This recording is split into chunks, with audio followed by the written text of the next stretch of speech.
Have you ever wondered what these extra holes at the top of your running shoes are for?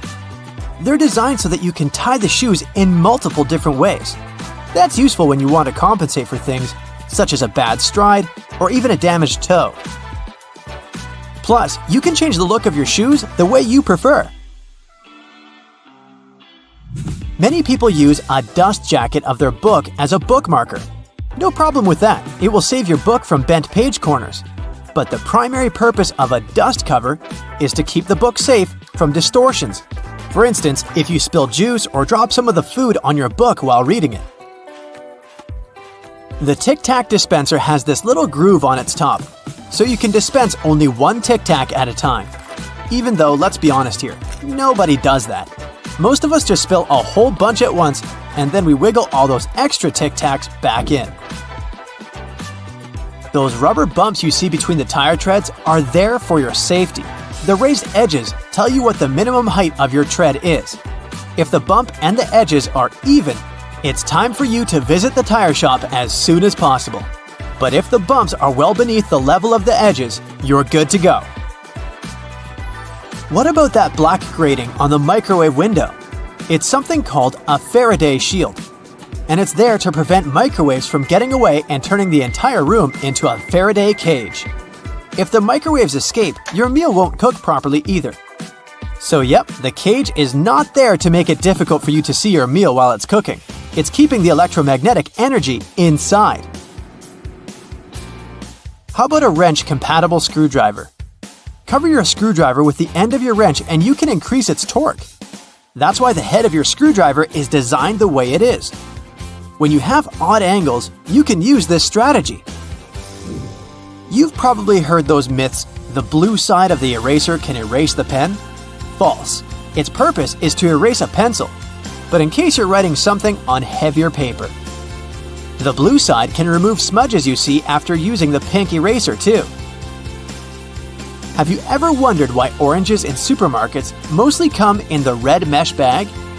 It's a trick to make this food look more orange and encourage you to make a purchase. An extra tip, don't throw away the mesh bag. Tie it up so you can have a small pot scrubber to clean your sink, kitchen, appliances, and dishes. You can see golf balls don't have a perfectly round shape. Their surface is covered with many little dimples, something golf balls didn't always have.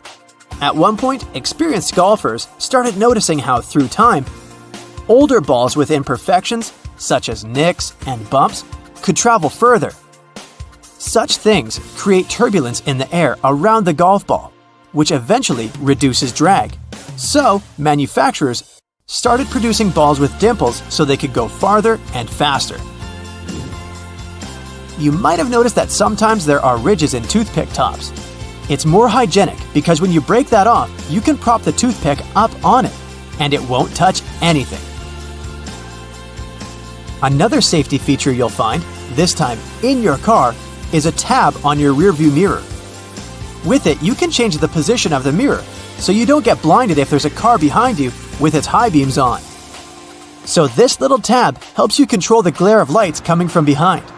This feature showed up in the 1930s, but in the early 1970s, it became a part of standard equipment in most trucks and cars. Do you see that tiny hole on your iPhone right next to the rear-facing camera? It's a microphone, and it's there so your phone can record sound as you turn your camera around.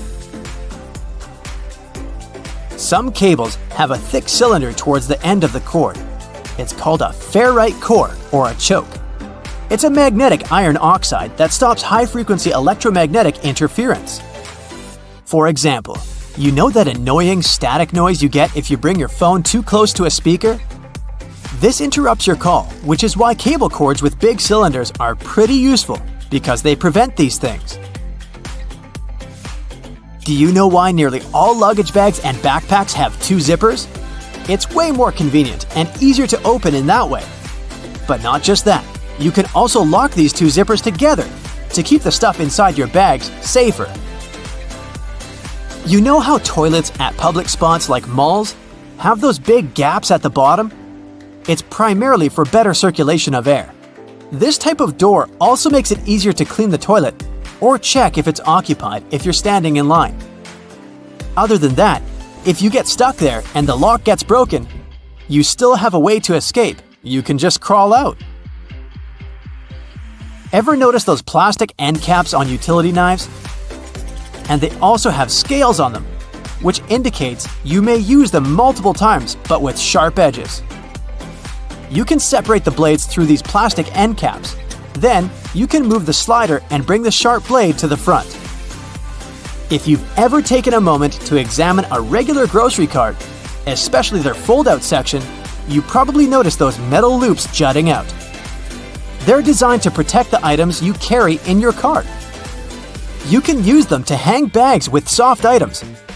You don't want to accidentally squish with heavier products, like bread, or easily breakable things like eggs. Many coffee mugs come with curved notches on their bottom. When you're washing your mugs, put them against the rack at an angle in your dishwasher. This way, the water won't pool in there, so your favorite cup will be completely dry by the time you take it out of the dishwasher. If you're a McFlurry fan, you've probably noticed there's a square hole in the handle of the spoon.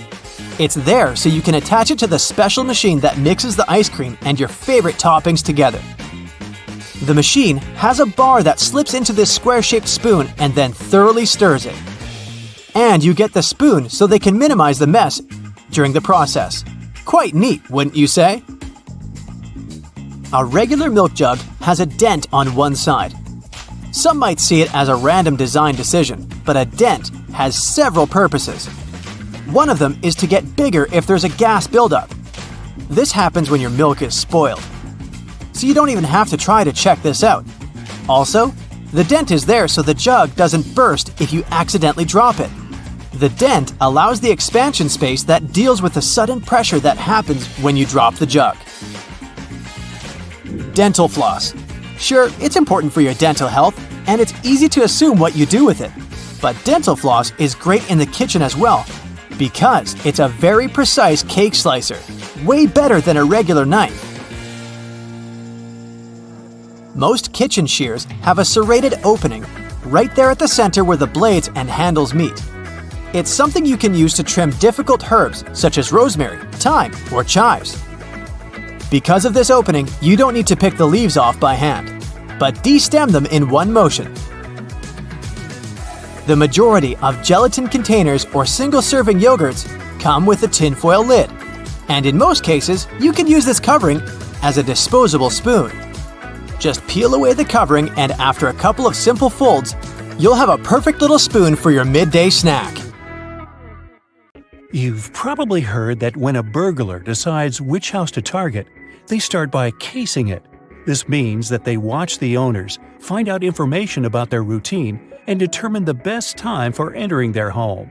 By the time they're ready to commit the crime, they already know for sure when there won't be anybody inside or when the owners will be distracted. One of the tricks thieves use to gather information about your routine is so simple that you may not even give it a second thought. But the next time you hear a quiet crackle under the sole of your shoe, stop and check what it was. The chances are high that you'll find yourself face to face with a crushed cookie. If that's the case, it's your clue that something has gone terribly wrong. The thing is, this is a rather effective tool criminals use to find out if you've left on a trip or when exactly you come home in the evening. A cookie is such an innocent object that people don't usually give it much thought, if they even notice it at all. You arrive home, step on the cookie, make it crumble, and automatically reveal all your secrets to burglars. They know for sure if the house is lived in and can also figure out the schedule of its owners. Things get even worse if you're away from home. The cookie under the doormat remains whole, thus alerting criminals that the house is perfect for a break-in. So, if you find some treats under your doormat, that's pretty bad news. Someone is interested in your house and watching it. It might be a good idea to notify the police or take some safety measures. Now, the ploy with a cookie is just one of the numerous tricks used by burglars. One more sign that can alert you to the fact that you're being watched is white pebbles left near the house or in the driveway. This means that a criminal has already visited your home and marked it as worth entering. Another reason why thieves may have left the pebbles is to indicate that your house stays empty during the day. So, if you're walking along the street and notice a USB flash drive sticking out of a curb or a wall, don't get confused. You have most likely stumbled across a dead drop. Despite its ominous name, this is a global art project that has borrowed some tricks from the world of spies and espionage. Lots of people who know about this project are happy to be able to put on their black coat and dark sunglasses and go to swap confidential information with others. The thing is that many decades ago, spies had their own ways to exchange secret materials. There was a live drop when spies met in person, but this was often extremely dangerous. That's why a dead drop system was invented. In this case, some loose bricks in a wall in an alleyway hid important documents that had to be picked up later. Nowadays, there are more than 1,500 dead drops all over the world, and the accumulated data on these flash drives reaches 10 terabytes. You can come across a dead drop on any continent you visit, except Antarctica, maybe because there are not so many walls there. So, if you find one, what do you do with it? First of all, it's highly inadvisable to connect random USB flash drives to your computer. You never know what viruses are lurking there, looking forward to destroying your hard drive content. And while risk is a part of the game, don't overdo it. If you're 100% sure that you want to play, secure your computer as well as you can, or even better. Secondly, you can't even guess what information will be waiting for you on a flash drive. Anyone can download videos, photos, or text files, and this has already led to several problems.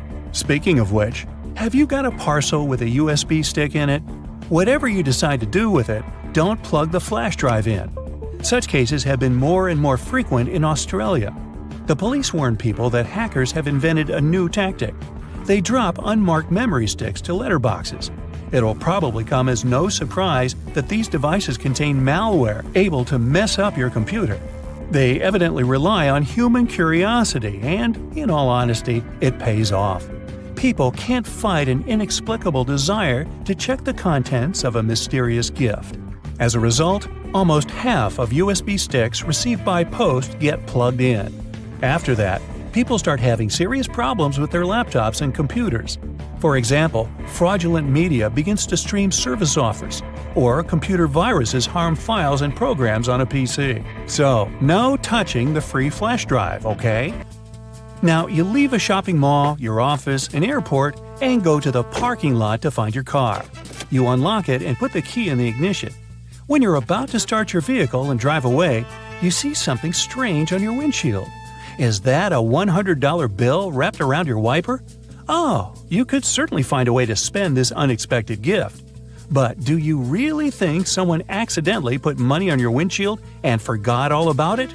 Beware, this is nothing but a ruse. Because, as soon as you get out of your car to get a closer look at this mysterious banknote, the owner of the banknote will take action. They will get into your car and drive off at a record-breaking speed.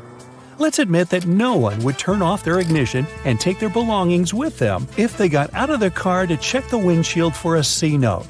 As a result, in under a minute, you'll lose your car, your wallet, and your documents, and you'll be left stranded in the parking lot. People have recently started to find some article of clothing, like a shirt for instance, lying on their windshield or wrapped up in their wipers. If you ever happen to be one of these people, don't fall into this trap and don't try to remove the object. Just get in your car and drive away as fast as you can from the place you were parked. This seemingly misplaced garment is actually a new con being used by muggers and thieves. It works like this. If you see some random piece of clothing that prevents your wipers from moving or obscures your view, your first reaction will be to remove it, of course. But while you're distracted untying it or trying to get it off, the criminal has plenty of time to jump you. The most common place for this sort of scam is parking garages. They're usually badly lit and pretty deserted, which means there are few witnesses around and plenty of dark spaces for the attacker to lie in wait. Now, if one day you come home and notice some graffiti or markings on your door or house, call the police immediately. Even if it just looks like a teenage prank or a simple scratch, it's better to be safe than sorry, because burglars use certain marks to tell other criminals different things about your house. For example, something resembling a Roman numeral 2 means that the homeowners are rich, so the place is a great target. On the other hand, a crossed circle tells other burglars that there's nothing valuable to take from the house. Kinda makes you want to mark your own house like that. Now, a long horizontal rectangle divided into 4 parts means the place has a big aggressive guard dog. A triangle divided into 2 parts by a vertical line tells criminals to hit the place only at night, while a reversed one says that a house or apartment is free after dinner. And something looking like a combined A and K lets their fellow burglars know that the house is always full of people. Hey, did you know there's even a fraternity for burglars who love to steal desserts named Iota Grab a Pie? Sorry I made that up. A new trick being used by car thieves, and that's the trick with a coin. They slip it into the space between the door and the door handle. When a car owner thinks they've locked the door with a remote, the vehicle is, in fact, still open. The coin prevents the lock on one of the doors from working. As soon as the owner walks away from the car, the thief has no problems at all opening the door and driving away. Another trick. As soon as there's some public gathering, a big party, or even a busy day at the mall, car thieves make an announcement over the PA system that a particular car, chosen by them of course, has blocked their vehicle in and they can't leave. As soon as the owner comes out to move his car, a group of guys start to act. They assume, and for good reason, that the person is carrying the key to his car. Crackers have holes in them to stop them cracking and breaking during baking. If the holes weren't there, steam would build up inside the cracker and make it collapse. Take a look at a soda bottle and you'll notice a disc inside the bottle cap. This helps seal in the liquid and the drink's fizz, stopping it from going flat. The long neck on your soda bottle is designed like that to encourage you to hold it there. That way, the heat from your hand will only warm that top bit of the bottle instead of heating up your whole drink. It's always hard to see your food in the microwave because of that pesky black grate on the window, but it's there to stop harmful microwaves from escaping. Called the Faraday Shield, it protects you as well as ensures that your food cooks properly. Food items like chips come with about 43% nitrogen inside their package. It might seem like they sell you half a bag of air, but it's exactly the opposite. Oxygen, the gas we breathe, would react with the chips inside the bag and make them go rancid quickly. It's called oxidizing for a reason. Nitrogen, on the other hand, is an inert gas that helps keep the foodstuffs fresh and also protects them from breaking during transportation. A bag of chips that has this gas cushion lets you enjoy your crunchies without them turning to potato crumbs. Donuts have holes in them so that the inside and outside cook evenly. Before the holes were added, the inside would often be greasy and doughy while the outside was crisp. Margins on paper aren't for writing in dates and numbering lists. They were originally added to serve a protective function. Back in the day, rats used to be a pesky problem in people's homes, and paper was one of their favorite snacks. Margins were added as a safeguard so that the rats would nibble on blank paper, rather than taking a bite out of your important work. That hole in your hollow lollipop stick isn't to prevent choking should it ever be swallowed. It's actually there to keep the candy in place. Excess candy flows into the hollow tube, and the hole, which when it hardens, keeps the pop in place. If it was a smooth stick, the candy would slide off easily. Vacuums come with so many attachments, but do any of us really know what that one with long bristles is for? It's for dusting and is perfect for cleaning framed art, blinds, and lampshades. What's the difference between a wooden hanger and a plastic one? Aside from helping keep your clothes in shape, cedar wood hangers also repel moths and bugs. Salt isn't just used for cooking. It can get rid of tough smells. Rubbing salt on your fingertips after chopping garlic should remove the smell. It also works on shoes. Toasters have a secret slide in the bottom that can be removed, so you can clean out all those annoying breadcrumbs. If you ever had problems with popping chocolates from the box, look at those little holes around them. They're there to help you. If you push a hole right next to the candy, it'll jump out easily. When you take a sip from a coffee cup with a lid, it decreases air pressure inside the cup, so air tries to get in. The tiny hole on the lid allows air to enter that way, so liquid can smoothly pour out the main hole. More on beverage lids. The small button on them let restaurant workers and customers too understand what's in a cup. Near each button, there's a name. Just look at which one is pushed down. The numbers on the fruit stickers tell you how exactly they were grown. If there are 4 digits and the first is 4 or 3, the fruit has been sprayed with pesticides. If there are 5 digits and the first is 9, the fruit has been grown organically. If there are 5 digits and the first is 8, the fruit has been genetically modified.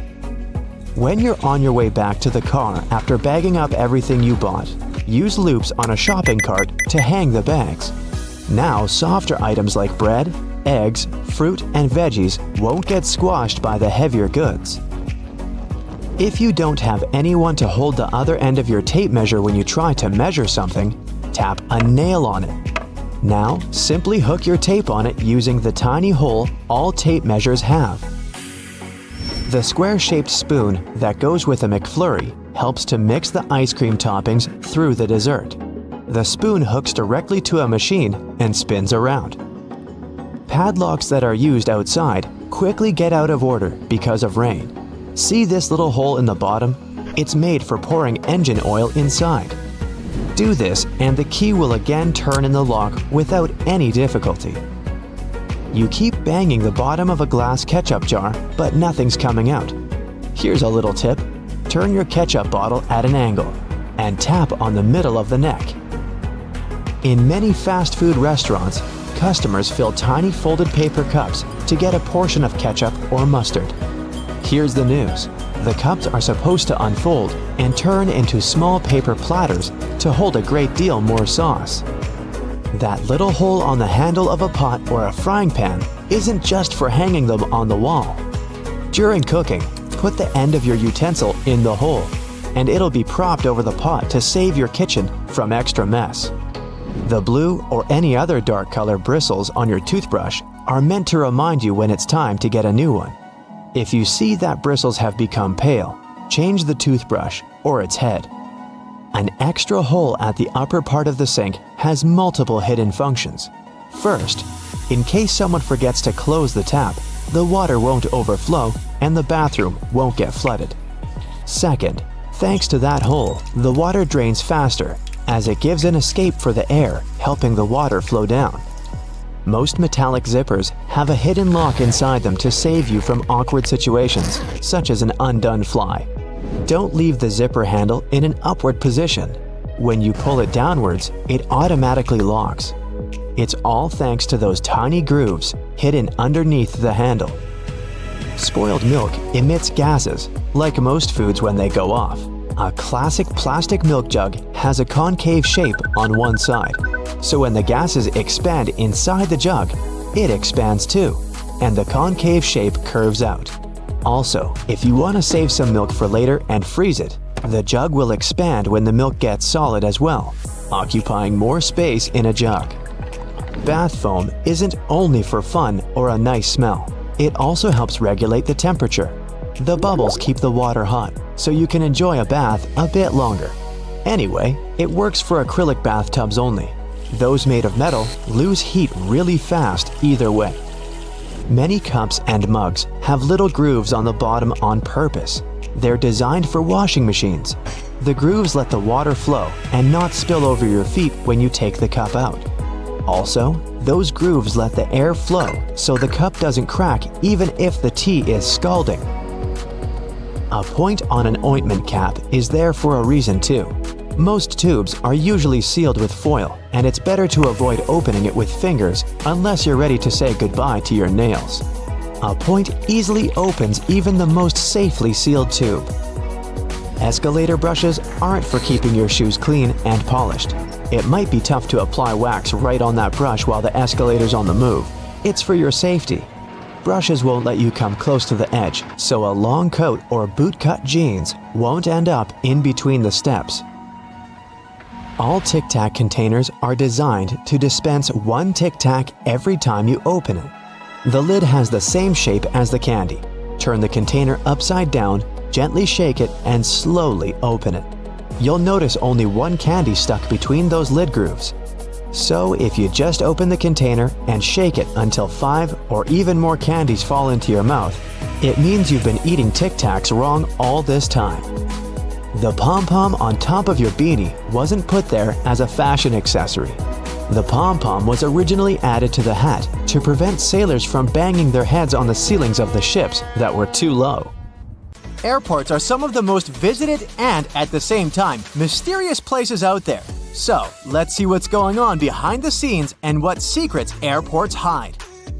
At some airports, there are special people called profilers. Such people bring to life a special program called SPOT, Screening Passengers by Observation Technique. They analyze your mimics, gestures, and behavior in order to detect suspicious people. Their job is to notice nonverbal signs of anxiety, people licking their lips, itching, or looking around a lot.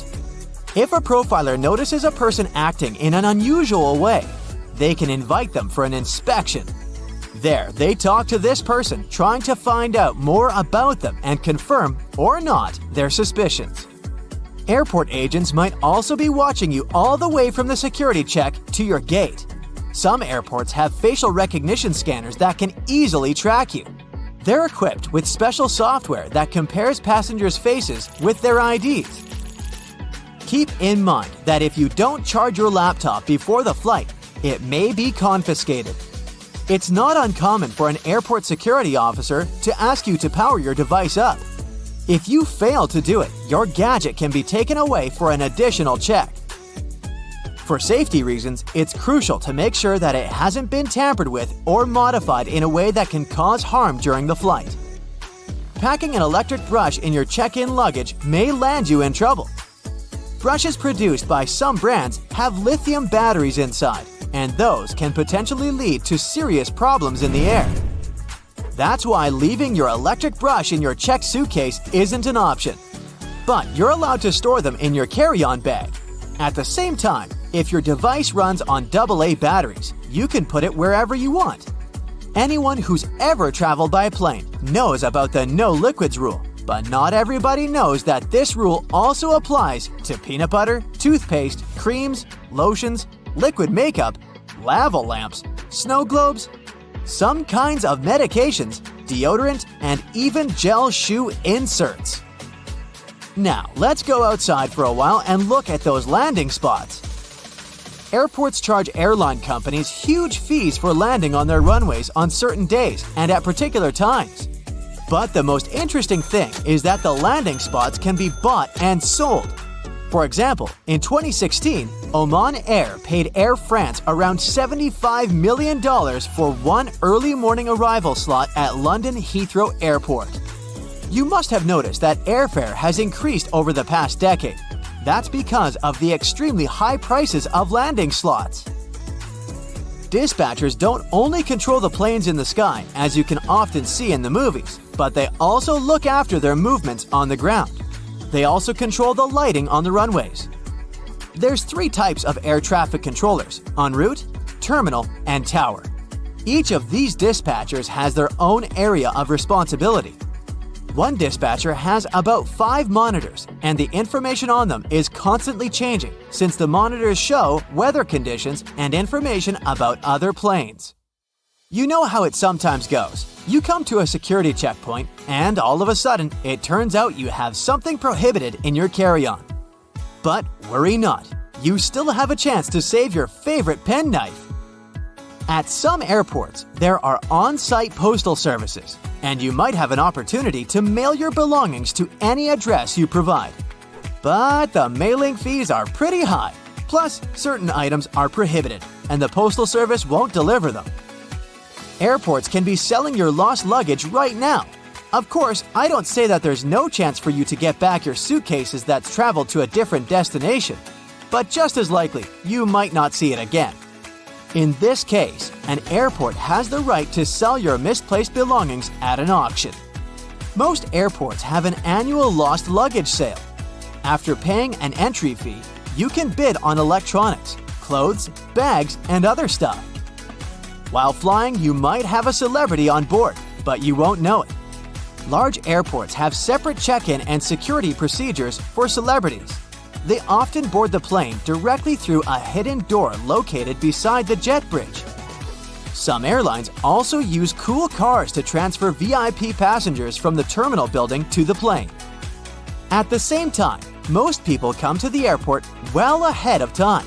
And the most popular activity while waiting for a flight is wandering through the duty-free zone.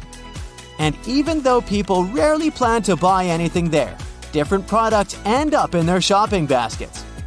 That's because lots of airports are designed in a special way that makes people feel relaxed and at ease. I'm talking about all those huge windows, a lot of light, massage chairs, and comfortable seating areas. And statistically, calm passengers are 10% more likely to spend money on retail, duty-free, and food.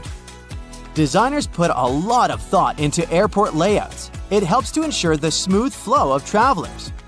And the main point here is easy navigation that can prevent people from getting lost. This is achieved through subtle but very effective design cues. And placing duty-free zones between security checkpoints and boarding gates is one of them. They supposedly help you relax after clearing security and lead you where you need to go. But speaking of food, a celebrity chef restaurant at the airport might not be as good as it would be if you were visiting the real thing. Not chefs themselves, but special restaurant companies are responsible for airport outlets. One of the reasons is the extremely strict security that surrounds airport deliveries, including food. You may still have a nice meal, but it won't be the same. Now, I'll tell you about one more way airports manipulate you into spending your money. They make you walk through the shiny duty-free stores straight after the security check. But the most curious thing is that the walkway through such stores usually veers to the left. That's done because most people are right-handed, which means they use their right arm to pull their luggage and are more likely to look to the right while passing through the stores. And the duty-free zone veering to the left leaves more space on the right, where passengers are more likely to look. Oh, and have you ever noticed how many mirrors there are at airports? Mirrors are strategically placed there to make airports appear larger and create an illusion of more space. This in turn helps to reduce the feeling of claustrophobia and makes the airport experience more comfortable for travelers. If you have an opportunity, don't exchange cash at the airport. You'll never get a good rate there. Those who didn't buy local currency in advance can instead order it online and collect it at the airport. Some services only need a few hours' notice for such an order, or it might even be better to use an ATM to withdraw some cash at your final destination. Now, have you ever paid attention to airport codes? The most often used are 3-letter codes. Why this number? Back in the 1930s in the USA, pilots used the National Weather Service's 2-letter city codes to refer to airports. But soon, the number of airports in the country outgrew the number of such codes. That's why airlines expanded this system by adding the 3rd letter. It was usually X. That's how LA, Los Angeles, turned into LAX. But even though there shouldn't be 2 airports with the same code, some of these codes sound so similar you could easily mistake one for the other. For example, look at this airport with the code CGP in Bangladesh. And here we have CPG. It's the code of an airport in Argentina. It's dangerously easy to fly to the wrong place, so pay attention. Many airports have carpets at their gate areas. This nicety usually comes with a few other perks: lower ceilings, comfortable seats, and pleasant natural lighting. All this costs more for airports, and carpets are not so easy to clean as hard floors are. But they create a cozy feeling for passengers waiting for their flight, making them more relaxed. Still, it isn't a gesture of goodwill on the part of airports. According to social research, calm passengers are about 7 to 10% more likely to go window shopping and actually buy something in the lounge area or duty-free zone.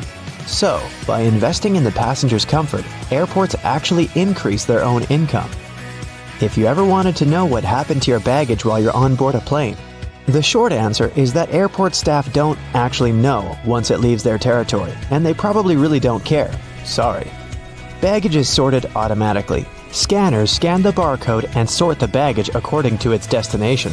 The three main tasks of airport baggage handlers are to move your bags from the check-in area to the gate, to move them from one gate to another when you have a connection, and to move your bags from the plane to the baggage claim area.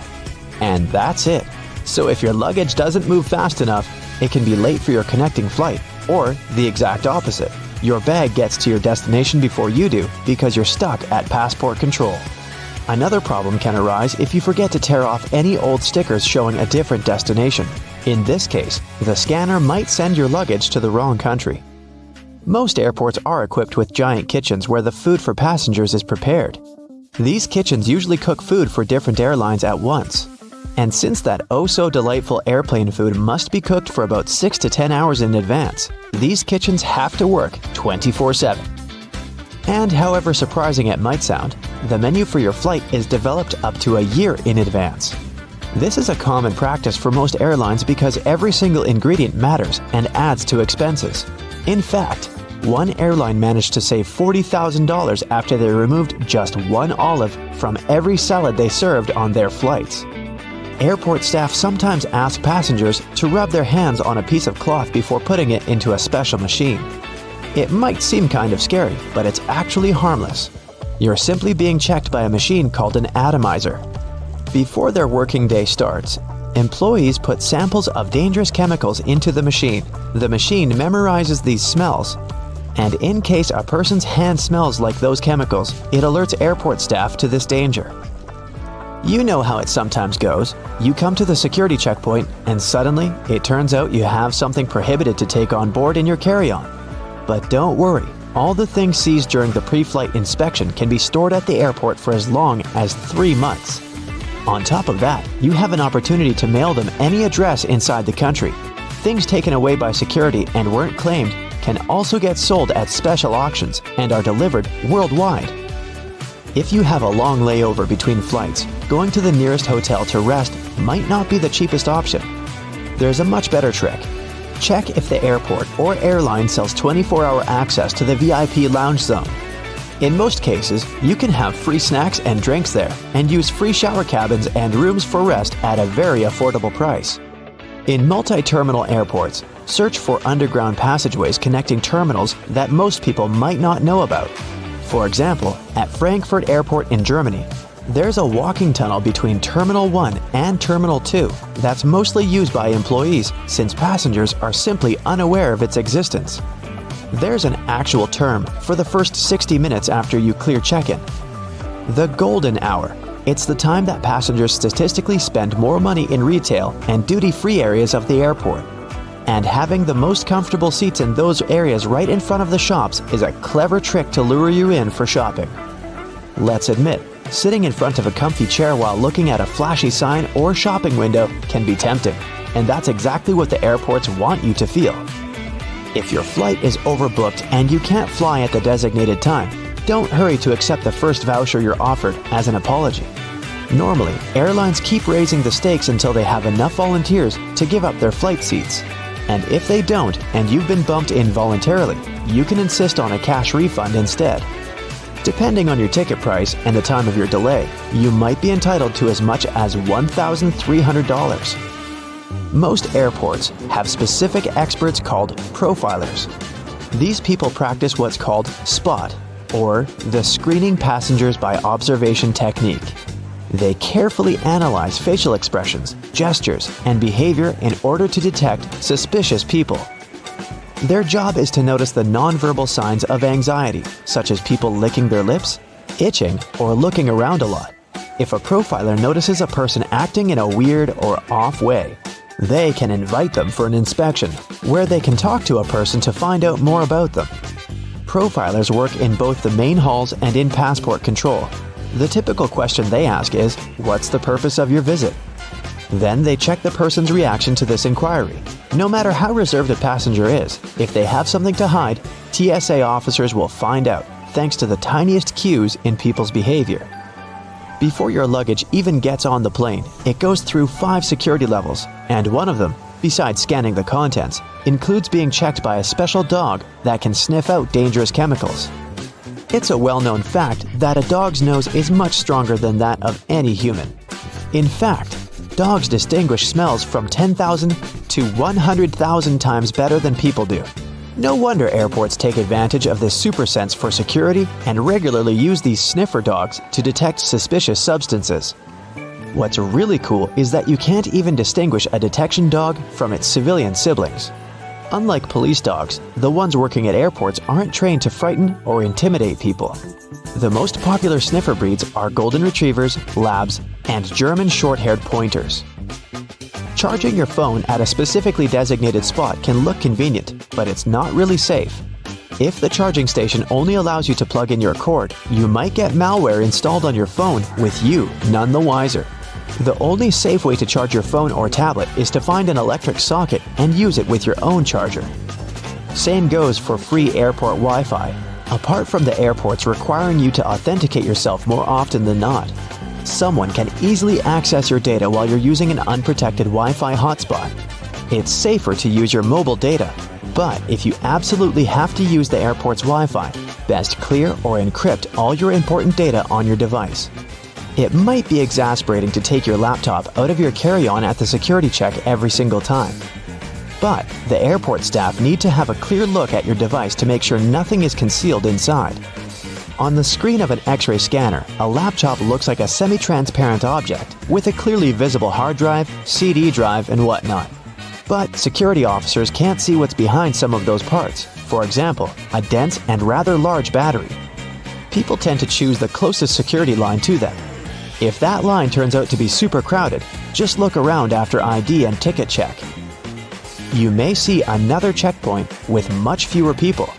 Some checkpoints at the airport are situated at the far edges of the terminal, and that's why passengers fail to notice them.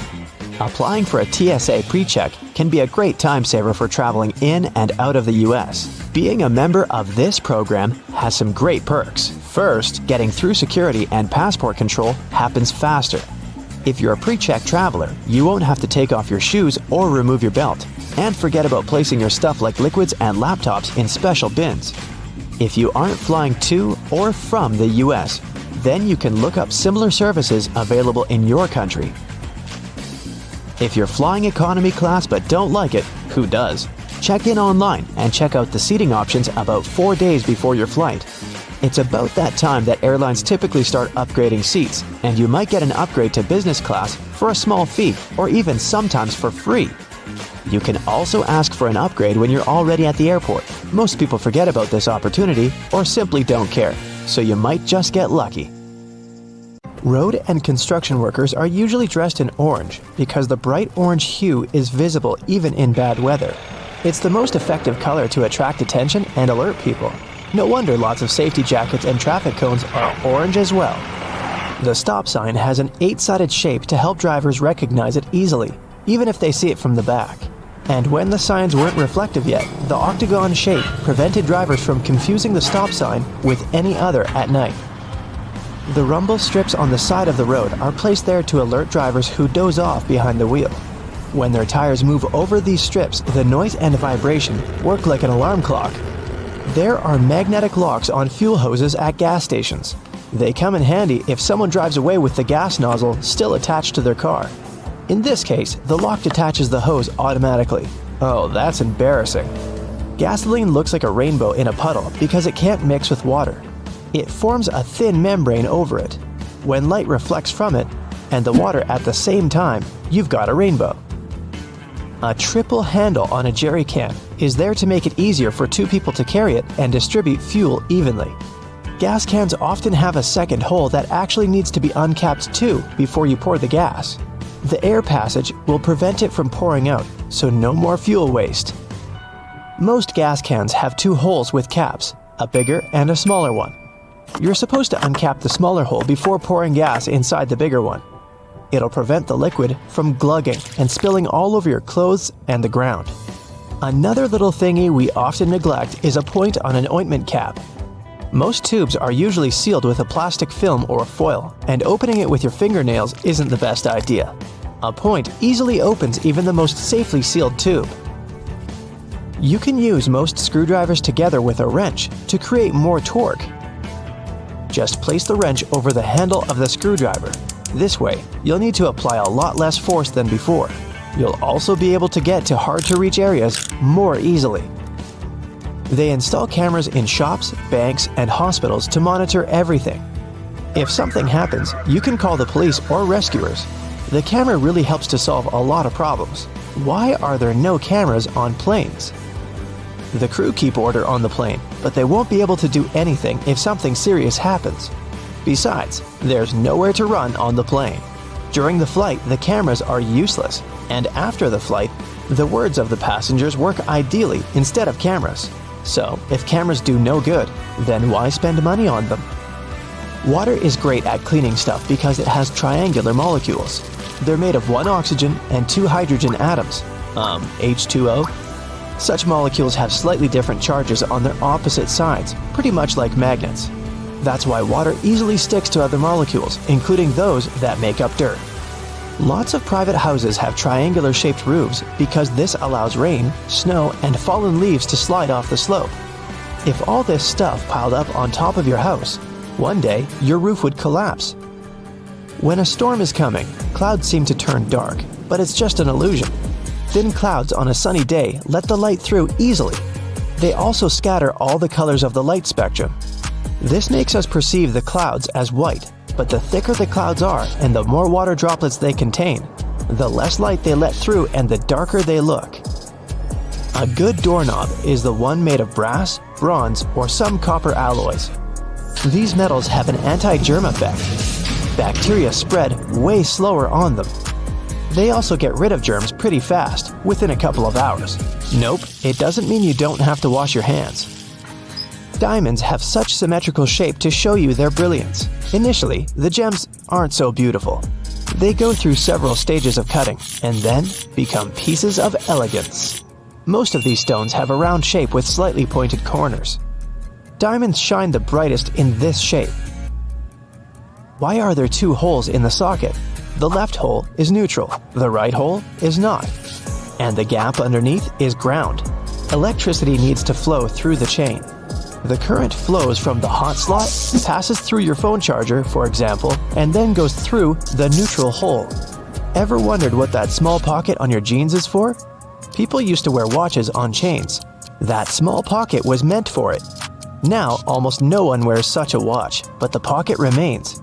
You can still keep something small in there, like a ring. In London, there are some poles that look like street lamps, but there are no bulbs. Well, their official name is stink pipes, and they're a thing of the past now, but they used to come in handy back in the 19th century. These hollow poles would vent away the air and explosive gases with bad smells to prevent, shall we say, unwanted consequences. Most kitchen shears have metal plier-like teeth in the middle. Between the handle grips, they can help you crack nuts, crab shells, and other tough products. You can also open jars and bottles or remove herb stems with their help. Leather often looks dull to the eye because it's covered with itsy-bitsy scratches and scrapes. They scatter the light that hits the material. When you coat your shoes in a layer of wax, you fill these tiny crevices. The surface becomes smoother and the rays of light bounce off it more evenly. That's why the leather looks shiny. Highlighters are filled with a special semi-transparent fluorescent ink that can glow in dim light. Yellow and light green hues are the most popular because they don't prevent you from seeing the text after black and white photocopying. Photocopiers perceive yellow and light green marks as very pale and don't print them. They make magnets shaped as a horseshoe because this increases the magnetic force. Colors matter too. The blue part indicates the South Pole, the red part, the North Pole. The 2 poles work simultaneously and increase the attraction force. The dime-sized holes in elevator doors is actually a keyhole. If the doors get stuck, an operator can open them manually thanks to this hole. They'll just insert a special key. The tiny hole in the airplane window is there to balance air pressure. The window has 3 layers. The outer pane is extremely sturdy. It can withstand air pressure differences during takeoff and landing. The inner pane, which is the closest to you, is made of cheaper materials. It prevents potential damage to the window. The hole itself is in the middle pane. It not only balances the pressure, but also prevents the window from fogging. Escalator brushes are there for your safety. They don't allow you to come too close to the edge of the escalator. This way, your clothes won't end up between the steps. You see the sun as yellow or orange, because the atmosphere of our planet scatters such colors as blue, green, and violet. This is also why the sun looks warmer at sunrise and sunset. Go shopping for some oranges and I'm sure you'll get them in a red mesh bag. You'll rarely see them lying around without one of those. It's pure marketing, and that color isn't a random choice. When packed in a red mesh bag, oranges appear more orange, fresher, and more appealing to you. So, you're more likely to buy them, right? Lemons are usually sold in green mesh bags for a similar reason. If you pack them in red, they'll appear more orange. Green goes better with yellow and makes those lemons stand out. Mattress manufacturers make a limited number of different mattresses, and the only way to make them look different is to come up with a fancy stitching pattern. Two mattresses of two different companies might be the exact same quality, but cost differently. Most people will never know it and will decide that different patterns mean something in terms of quality. So, when shopping, don't mind the pattern at all. Almost all hotels have white bed sheets. They choose this color specifically to show how high their standards of cleanliness are. The whiter and brighter the sheets are, the more luxurious the hotel seems. It's much easier to see dirt and stains on white linen. It's like proof that you've checked into a clean room. That little yellow hook you can see from the airplane's window if you're sitting next to the wing is there to help you in case of an emergency landing. Inflatable slides can only be deployed from the emergency exit doors in the front and the tail of the plane. In the middle, the passengers would have to walk right out on the wing and get to the ground from there. But jumping from the plane wing isn't safe because it's just too high. And here's where those little yellow hooks come in handy. The flight attendants tie ropes from the doors and through the loops for the passengers to hold onto. This way, everyone can safely get to the ground without injuries. Now, you want to try to avoid cozying up under airplane blankets. Some airlines only wash them about once a month. Better use your own travel blanket, a scarf, or a jacket, and always remember to wear your shoes while walking around the plane. That carpet on the floor can't and won't be cleaned to perfection between flights. It's just too much time and effort for the cabin crew. The dirtiest place on a plane isn't the bathroom, it's your tray table. It has 8 times more bacteria than an onboard toilet flush button. Now, in case of emergency, oxygen masks only have enough airflow to last for about 15 minutes. Luckily, it's just the amount of time a plane needs to find a suitable landing place or to at least descend to the altitude where people won't need oxygen masks anymore. You may wonder why you're asked to lift your seat back and close your tray table before takeoff and landing, but it's for your own safety. A reclined seat is comfy for you, but it makes it harder for the passenger behind you to get out of their seat, which is crucial in case of an emergency. The lower tray table is the same way, only this time it's you who won't be able to stand up fast enough if anything happens. Besides, the tray table prevents you from assuming the secure position in the event of an emergency landing. This position requires you to bend over in your seat, put your head between your knees, and cover the back of your head with your hands. Imagine doing that while your tray table is open. If you look around the cabin, you'll notice little black or red triangles around the midsection of the plane. These stickers let the flight attendants know where the airplane wings are located so they can immediately look out the right window to see if something is amiss outside. You shouldn't lower the window shades while taking off, taxiing, or landing for 2 reasons. First, the flight attendants must always be able to monitor the situation outside, and open shades help them with that, obviously. Second, if something's gone wrong on board the plane while it's on the ground, for example, a fire, the ground crews won't be able to see it and evaluate the situation before going in unless the windows are open. That tiny hole you see at the bottom of any airplane window isn't there to scare you nuts. In fact, it helps keep the pressure from the inside and the outside of the window equalized. The hole itself is only made in the second layer of glass, and there are 3 of them overall, which also helps with security, by the way. Even if the outer glass breaks, there will still be 2 more to keep you safe. Now, you might see flight attendants touching the overhead compartments while they're walking along the aisle, but that's not exactly what they do. Right beneath the compartments, there's usually a handrail that goes all the way through the cabin, so you can also use this trick to stay firmer on your feet in the aisle. The pilots dim the lights in the cabin during nighttime, not for you to get cozy and sleepy. Our eyes have a hard time adjusting to darkness in the first few minutes of sudden lights out. And in the case of emergency, every second matters. So the lights get dimmed to let you get used to darkness in case something happens and you have to act fast. Pay attention to the aisle floor too. If there's an emergency landing at night, there will be 2 luminescent strips along the aisle showing you the way to the exit. Follow them to get safely out of the plane. Flight attendants also suggest counting the seats between you and the emergency exit once you're seated.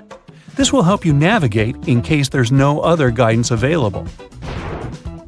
If a lightning bolt hits the plane, the passengers won't feel it. The entire aircraft is covered with aluminum coating that conducts electrical current and doesn't let it inside. This protection is tested using a lightning simulator.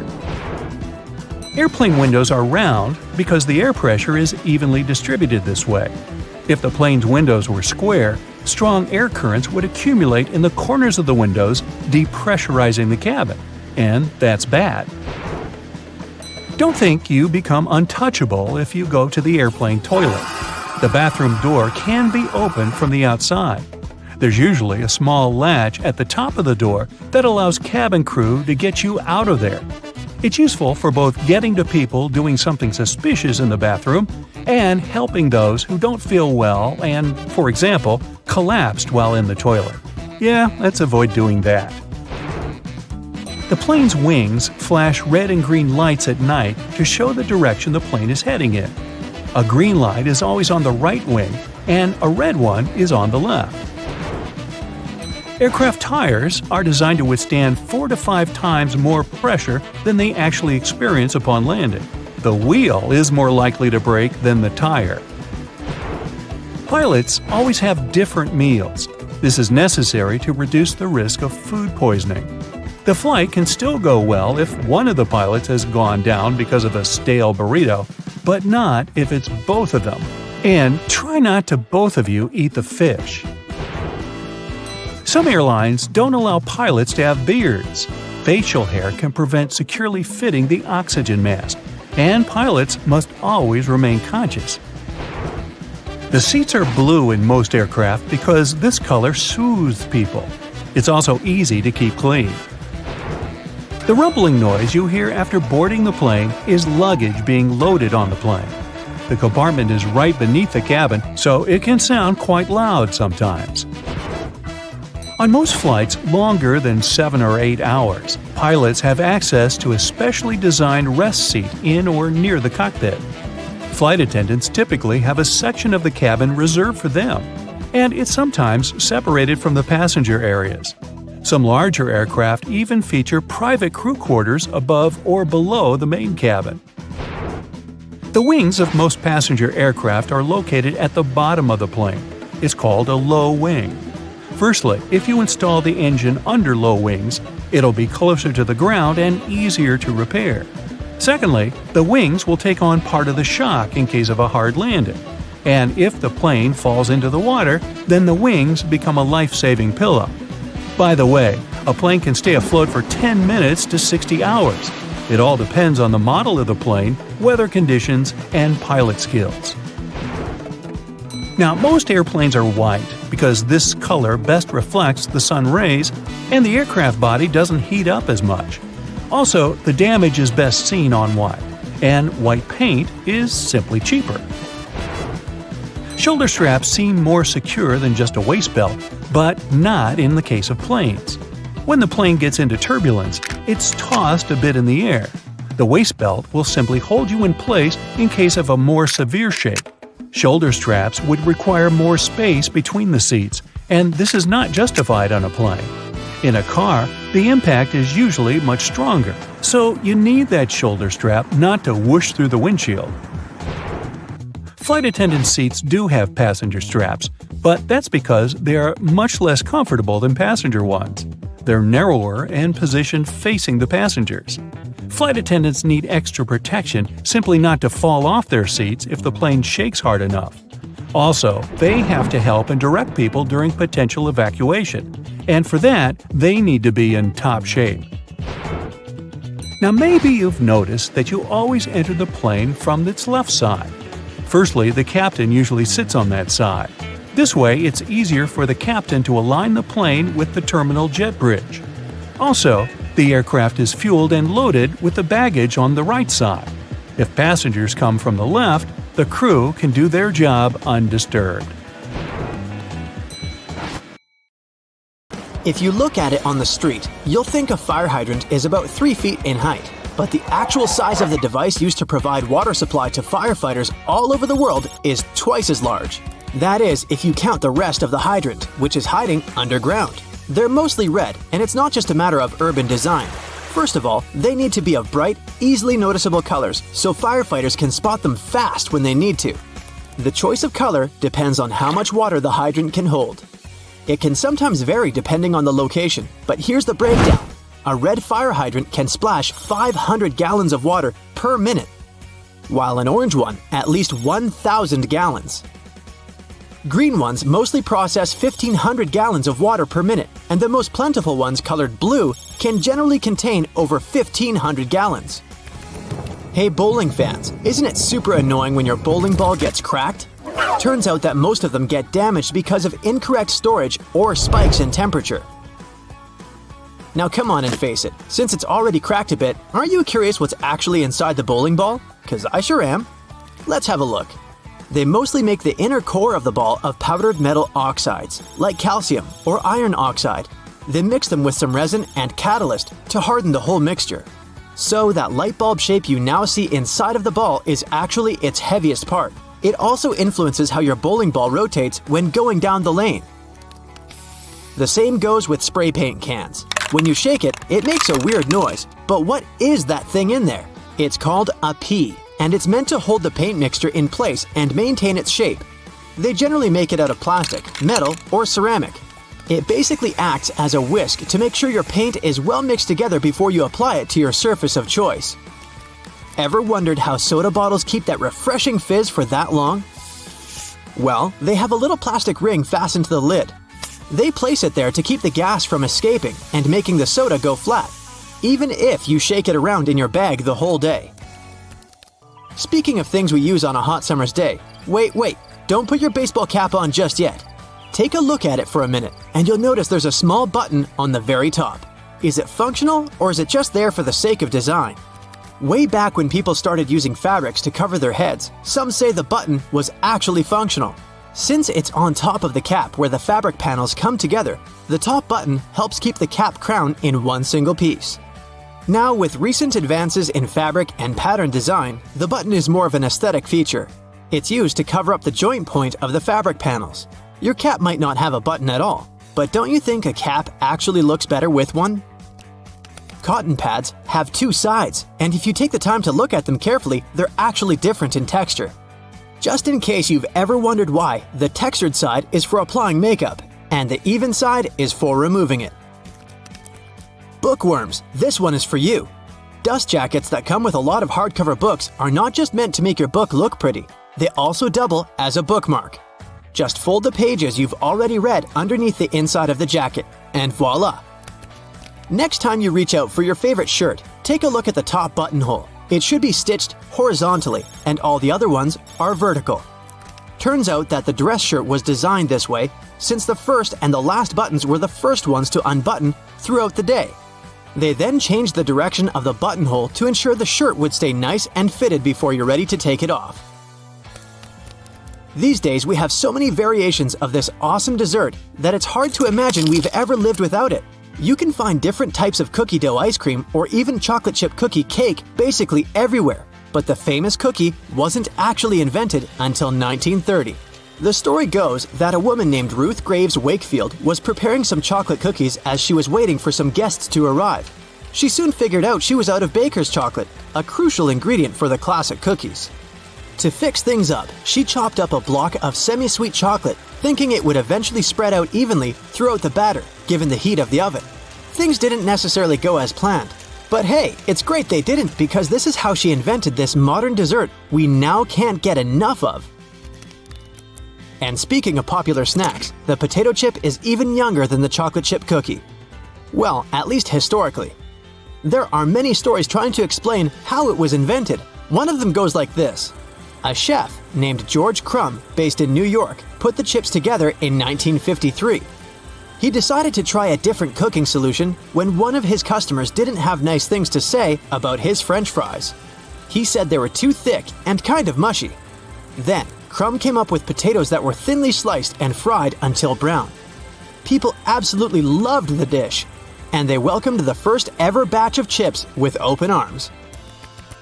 Ice cream, anyone? If the story is true, back in 1904 at the St. Louis World's Fair, one ice cream shop owner ran out of cups to serve his dish. So, he fashioned a waffle into the shape of a cone, and the rest was history.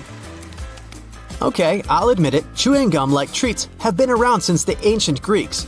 So this one isn't particularly a revolutionary discovery, but the actual gum we buy today wasn't there until the late 1800s. An American inventor named Thomas Adams wanted to mix together different chemicals to create rubber. He tried and failed, for that matter, to play with chicle for his experiment, but ended up fashioning this neat treat. They still use chicle to this day to produce most chewing gums. Back in the 1800s, there lived a man named Jean-Baptiste Joly, who worked in the fabric industry as a textile maker. How he came up with this next invention that we use a lot these days has less to do with him and more to do with his maid. The story goes that the woman accidentally knocked a kerosene lamp over onto a tablecloth. Instead of getting upset over the damaged fabric, Joly noticed that the substance actually made the material cleaner. Figured it out yet? Yep, that's how the idea for the very first dry cleaner popped up. A very neat accident, if I do say so myself. Now this one I loved. Did you know matchsticks were initially called friction lights? Or at least that's how their inventor, a chemist named John Walker, called them back in 1826. He scraped a stick coated in chemicals across his hearth, totally by accident one day, and realized that they ignited and created a spark. Initially made out of cardboard, they were then made using wooden splints and sandpaper. Back in the 1940s, a man named Harry Coover stumbled upon a chemical formulation that seemed to stick to everything it touched. The scientific community at the time didn't look much into it, as the formula didn't seem to have many applications back then. It wasn't until 1951 that he looked a bit more into the formula and decided to repurpose it, along with a fellow Eastman Kodak researcher named Fred Joyner. They gave it a proper full name. But you must know it by the shorter version: super glue. It also has many uses in security these days that it's hard to believe that we didn't come up with this one on purpose. Back in 1903, a scientist named Edward Benedictus knocked over a flask by accident. He looked down and was amazed to see that the glassware had just slightly cracked but maintained its shape. He was expecting it to break into a million tiny pieces. Curious about this hidden feature, he looked into it and figured out what was keeping the glass together was a substance coating the inside of the glass. Ta-da! That's how humanity came up with safety glass. Hey, have you ever been vibing out in your room, listening to some of your favorite songs, admiring the subwoofer of your speaker as it delivers magnificence to your eardrums? We all have. But have you ever asked yourself why that same speaker, along with other speakers across the globe, is almost always black? Some of you are probably screaming at your screen right now about your speaker being green, red, or any other color found in the rainbow. Number 1, I said almost always. And number 2, if you look closely at the gorgeous design of your brightly colored music player, you'll often find that the speaker beneath it is still colored black. One possible explanation for this is that the original technology of speakers had a diaphragm with black particles on it. So as soon as a sound is amplified, it sends a charge through the diaphragm, and these black particles are driven upwards. The carbon particles bouncing and touching the upper membrane of the diaphragm are responsible for creating some of the distinct sounds from our speakers that we all love so much. Speaker manufacturers must have gotten tired of their products changing color with prolonged use, combined with these black particles settling on the upper membrane of the diaphragm. So, their logical solution was to color most speakers black. Another more practical belief as to why speakers are mostly colored black is that it's a hue that easily matches up with many types of decor. Walls, furniture, and clothes all often look quite well when combined with this color, which is why it's so prevalent everywhere you go. Listening to music has repeatedly scored in the top 10 pastimes in the US based on research. Nowadays, you find sound speakers everywhere. In your television, laptop, and your phone. You can't escape them. But let's take a look at how they started off. Their origins are in radio and telephone technology. The first form of a speaker was developed by Johann Philipp Reis in 1861. The German was a self-taught inventor and installed the speaker on his telephone. It was just about able to reproduce clear tones, but it could also replicate muffled speech after a few revisions. Alexander Graham Bell, the inventor of the telephone, decided to try and produce an improved version of Reis's speaker. Essentially, Bell and other inventors wanted to make an electrodynamic speaker. By 1877, it was still yet to exist, but due to the desire of inventors worldwide to change this, research confirmed that it was extremely possible to make one. In particular, the work of Werner von Siemens, who came up with the idea of an electromagnetic coil-driven speaker, was a driving force in arriving at this conclusion. Why are there magnets in speakers, you might ask? Every speaker nowadays has an electric current, something the inventors were discussing would never have taken for granted at any point in their lives. When this electric current is changing, it produces a magnetic field. To make the panel of the speaker move, magnets are used to create an opposing magnetic field which creates vibrations. These vibrations are the sound we end up hearing. The bigger the magnet, the louder the speaker will be.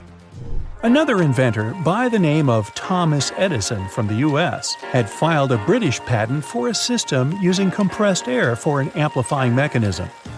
The first commercial electric loudspeaker saw the light of day only in 1924. The sound quality produced by this speaker was good enough for motion pictures. It took nearly 20 years for the next groundbreaking development in the world of loudspeakers. This came with the arrival of the duplex driver in 1943. It offered better clarity and coherence at high volumes, which was important in movie theaters. Fittingly, it was nicknamed the voice of the theater. The duplex driver was immediately tested by the Academy of Motion Picture Arts and Sciences and instantly made its film house industry standard in 1955. Until now, this loudspeaker design is still used. Indeed, the film industry does seem to put a lot of effort into its sound, and so do the theaters we watch them in. You may have noticed that these buildings often have thick curtains on the walls. These are soundproof or acoustic curtains, and both are much thicker than regular curtains. They will either consist of heavier fabrics that are tightly woven or have better quality linings. This means that these curtains will absorb sound and reduce the acoustic reflection off the ceiling, windows, and flat walls of the room. This ultimately creates a much better sonic experience. The carpet floors are so thick in theaters for the same reason. It helps to trap sound by providing insulation. From a practical standpoint, this carpet is also set up to prevent the sound of footsteps during film screenings. This concept of trapping sound is also the reason why putting a phone inside a cup will make the phone's speaker seem louder. Any speaker sitting or suspended in an open space projects its sound in all directions. As the speaker vibrates to create sound waves, an equal amount of energy leaves from both the front and the back. By placing a speaker in some form of enclosure, we can redirect some of the energy that comes from the back of the speaker and project it forwards. By putting the speaker in a cup, you're directing the sound more efficiently. It travels only one way, making it seem louder than what you'd hear when you take it out of the cup. Speaking of phones and speakers, ever wonder why your mobile device makes your speaker produce a buzzing noise? This can occur when the two gadgets are near one another and your mobile is trying to send and receive data. The transfer of information produces electromagnetic disturbances in the medium around the speakers. It creates noise in the audio, and as a result, you can hear the buzzing sound coming from the speaker. A simple way to protect the amazing vibe your speaker is creating for you from this irritating buzzing noise is just to move your phone away from your speaker, or vice versa. This will eliminate what is officially known as electromagnetic interference.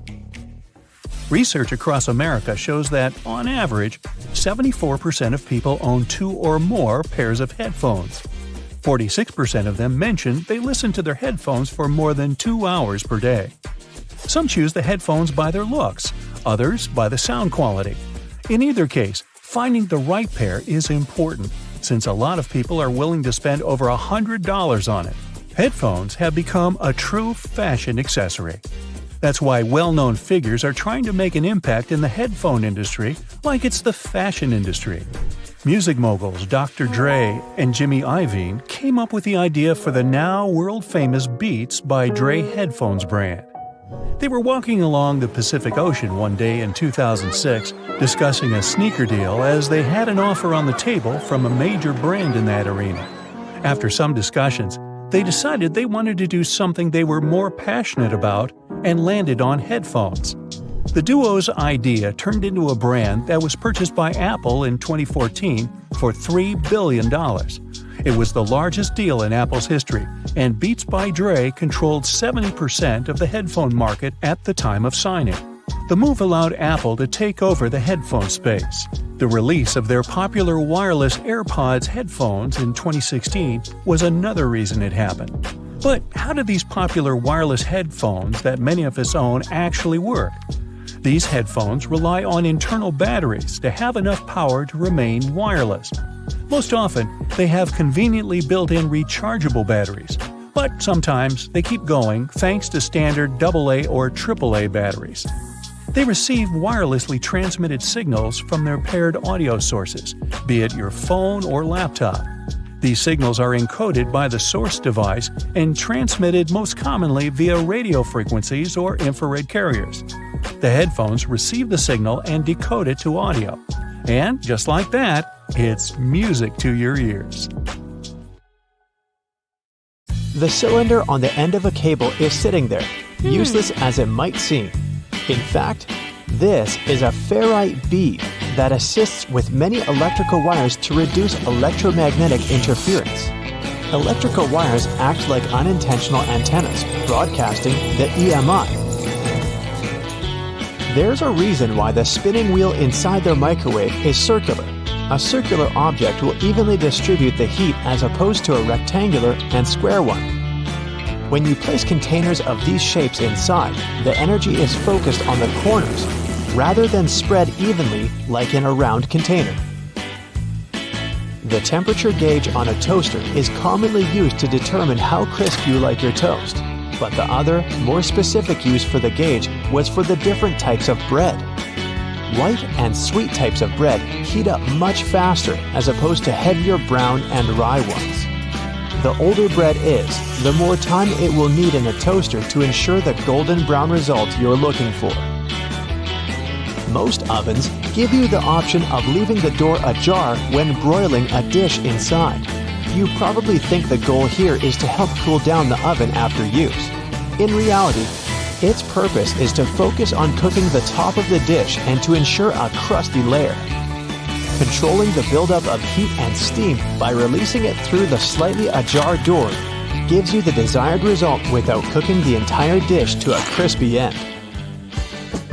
You probably have noticed that your dishwasher has specific areas for different types of cutleries and dishware. But all the dishware pieces should be facing towards the center and not all in one direction. What types of foods were on the plates will also determine where they should be located in the racks. As the middle of the machine gets the strongest spray, carb-based stains from tomatoes and potatoes should be placed there. The detergent is more focused on the outside during the clean, creating a waterfall-like cleanse. That's why protein-based stains, like from eggs for example, should be stacked there. Ceiling fans push cool air down on a hot day, circulating the room. But they can serve you during the winter just as effectively if you flick that switch on the side or use the pulley. So if you want to save some money on heating and try to quickly warm up your room on a cold day, turn the fan on. It will push the air up and spread the warm air around, more effectively warming the room up. Do you still use sticky notes instead of those fancy new apps on all possible gadgets? Welcome to the club. Regardless of what you use them for, they can annoyingly curl up. If you've had this issue, it's because you've peeled them from the bottom upwards. Doing it this way causes the curling. Peeling them from the side will ensure they remain flat, ready to remind you of your daily tasks. Did you know that can openers weren't invented until 50 years after preservation cans had been readily available? So how would it be possible to open a can? There are a couple of alternative methods just in case you've misplaced your trusty opener. All you need is a metal spoon. Set the can down on the counter, hold onto it firmly, and grasp the head of the spoon tightly. Apply pressure and vigorously rub the edge of the can's top over a small area. It takes time, but as you continuously rub, a small indentation soon opens a hole. Once the hole is wide enough for the spoon's tip, pry the lid upwards and keep going along the edges until you can finally access the hard-earned meal within. Most toilets rely on water pressure and gravity to function, so a power outage will not affect them. But if yours does need electricity to function, you must be worried about using it when the power is out. The good news is the power is only used to fill the toilet and not to flush it. As the flushing mechanism will still work, open the toilet tank and pour in a couple of gallons, and you're free to flush away whatever you need to. Blockages in shower drains occur over a long period of time. It's inevitable. We lose 50 to 100 hairs a day, and many of them will endeavor to reside within our shower drains. Hair only forms the foundations of the blockage, and this attracts the buildup of various other things. A great life hack is to use your vacuum cleaner and put the nozzle in the hole once removing the plug. Apply a wet cloth around the nozzle, ensuring air cannot escape. The vacuum will suck up the blockages a lot easier. This will help avoid any extra cost from plumbers, as they themselves use this technique.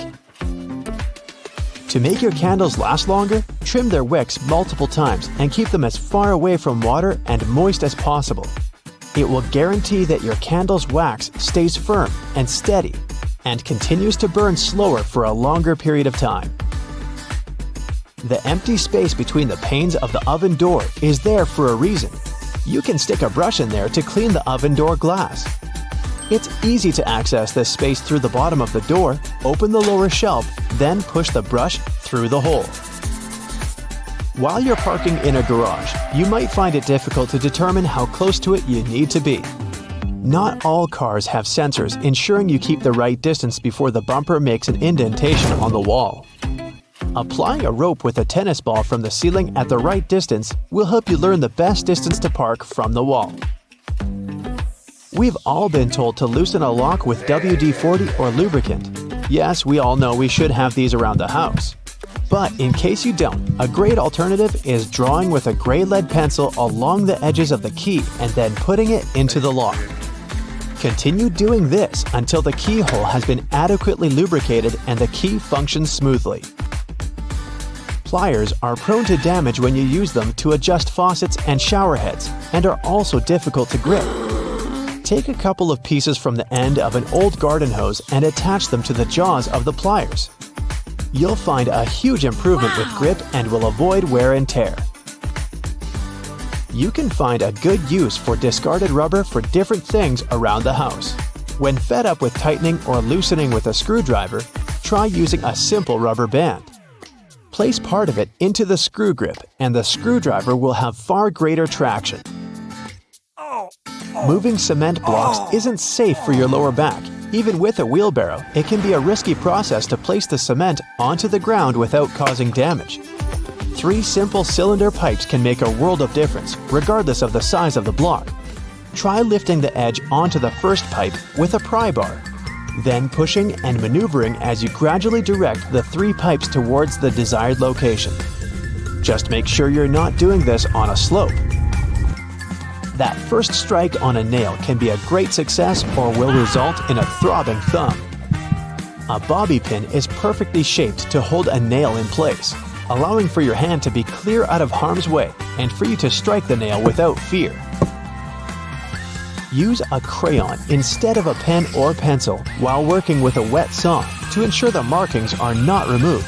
They will also be easier to see under the murky water. Checking the drains on the roof and determining when they need to be cleaned can take a lot of time. Using duct tape, attach a mirror on the end of a long broom and review whether the drains need to be cleaned.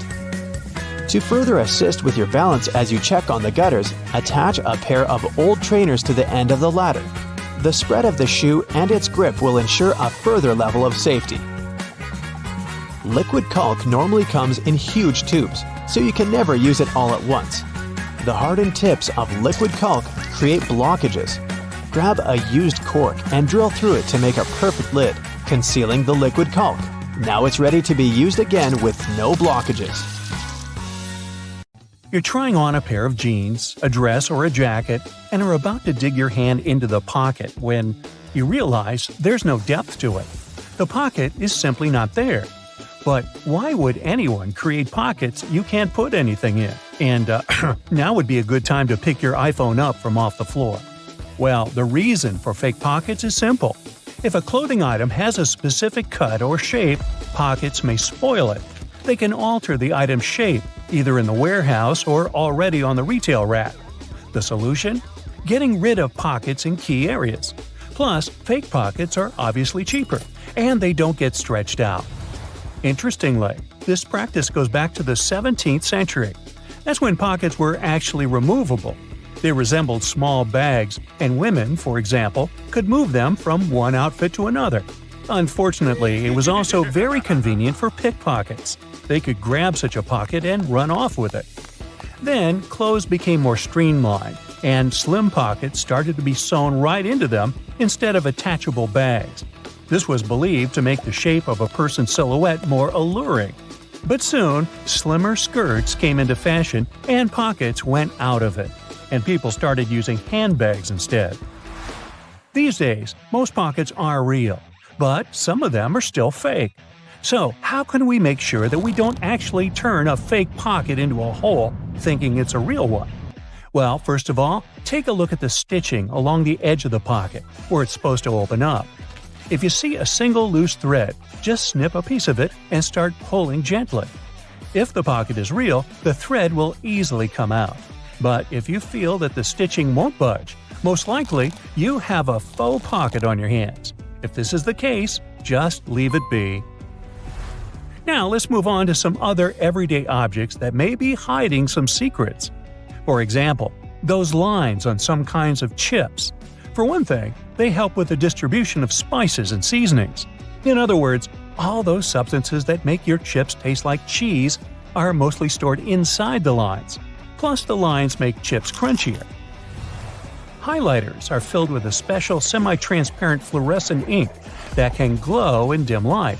Yellow and light green hues are the most popular because they don't prevent you from seeing the text after black and white photocopying. Photocopiers perceive yellow and light green marks as almost non-existent and don't print them. Now, back in the day, the first jeans had one problem. Workers and miners, who were the original jeans wearers, put too much pressure on the poor piece of clothing. As a result, the seams couldn't withstand the stress and tore. So, tiny metal studs were invented to prevent this from happening. Most metallic zippers have a hidden lock inside them. That's why you shouldn't leave the zipper handle in an upward position. When you pull it downwards, it automatically locks. It's all thanks to several tiny grooves hidden underneath the handle. Now, about those horizontal lines on plastic bottles. They help hold bottles up. Some bottles are produced from soft plastic. Without the lines, they wouldn't keep their shape. Instead, they would twist easily or even break. Bath foam isn't only for fun or a nice smell. It helps regulate the temperature too. The bubbles keep the water hot, and you can enjoy your bath a bit longer, with or without your rubber ducky. Ever notice that layer of clear liquid in gel pens? It's called the ink follower or stopper fluid. The gel in such pens contains pigment particles dissolved in a polymer solution. The gel should be thick enough to keep the pigment particles suspended, but also thin enough to flow first onto the ball and then the paper. The main task of the stopper fluid is to be a barrier to prevent the gel from evaporating or leaking out. Without this transparent fluid, your gel pen wouldn't function. The fluid always stays in one position and doesn't get dissolved with the gel. Neither does it move backward or flow out of the pen. The holes in the bottoms of your earphones allow air to circulate up and through the speakers. It allows to increase low frequencies, making the bass sound deeper. The quality of the sound also becomes much better. Some plastic milk containers have dents on their sides. Try as they might, they just cannot park without some damage. Nah, I made that up. These dents serve several purposes. For one thing, when milk spoils, this process usually causes swelling and high-pressure buildup inside the container. Oh boy, that's when the dent comes in handy.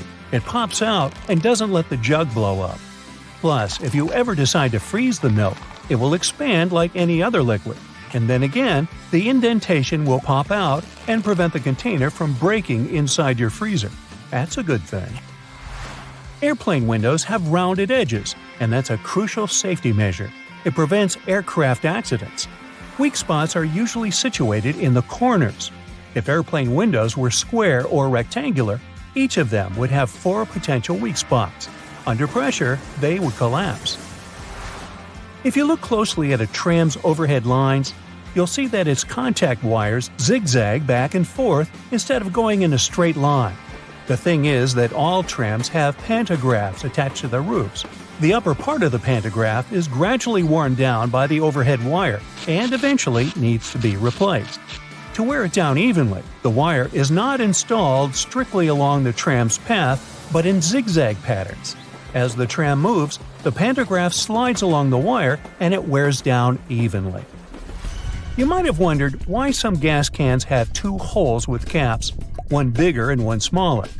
Before, I thought that the little hole was used when you poured something into a smaller container. But I was wrong. A very infrequent occasion. In reality, you're supposed to uncap it before you pour the gas inside the bigger hole to prevent it from glugging and spilling on your clothes and on the ground.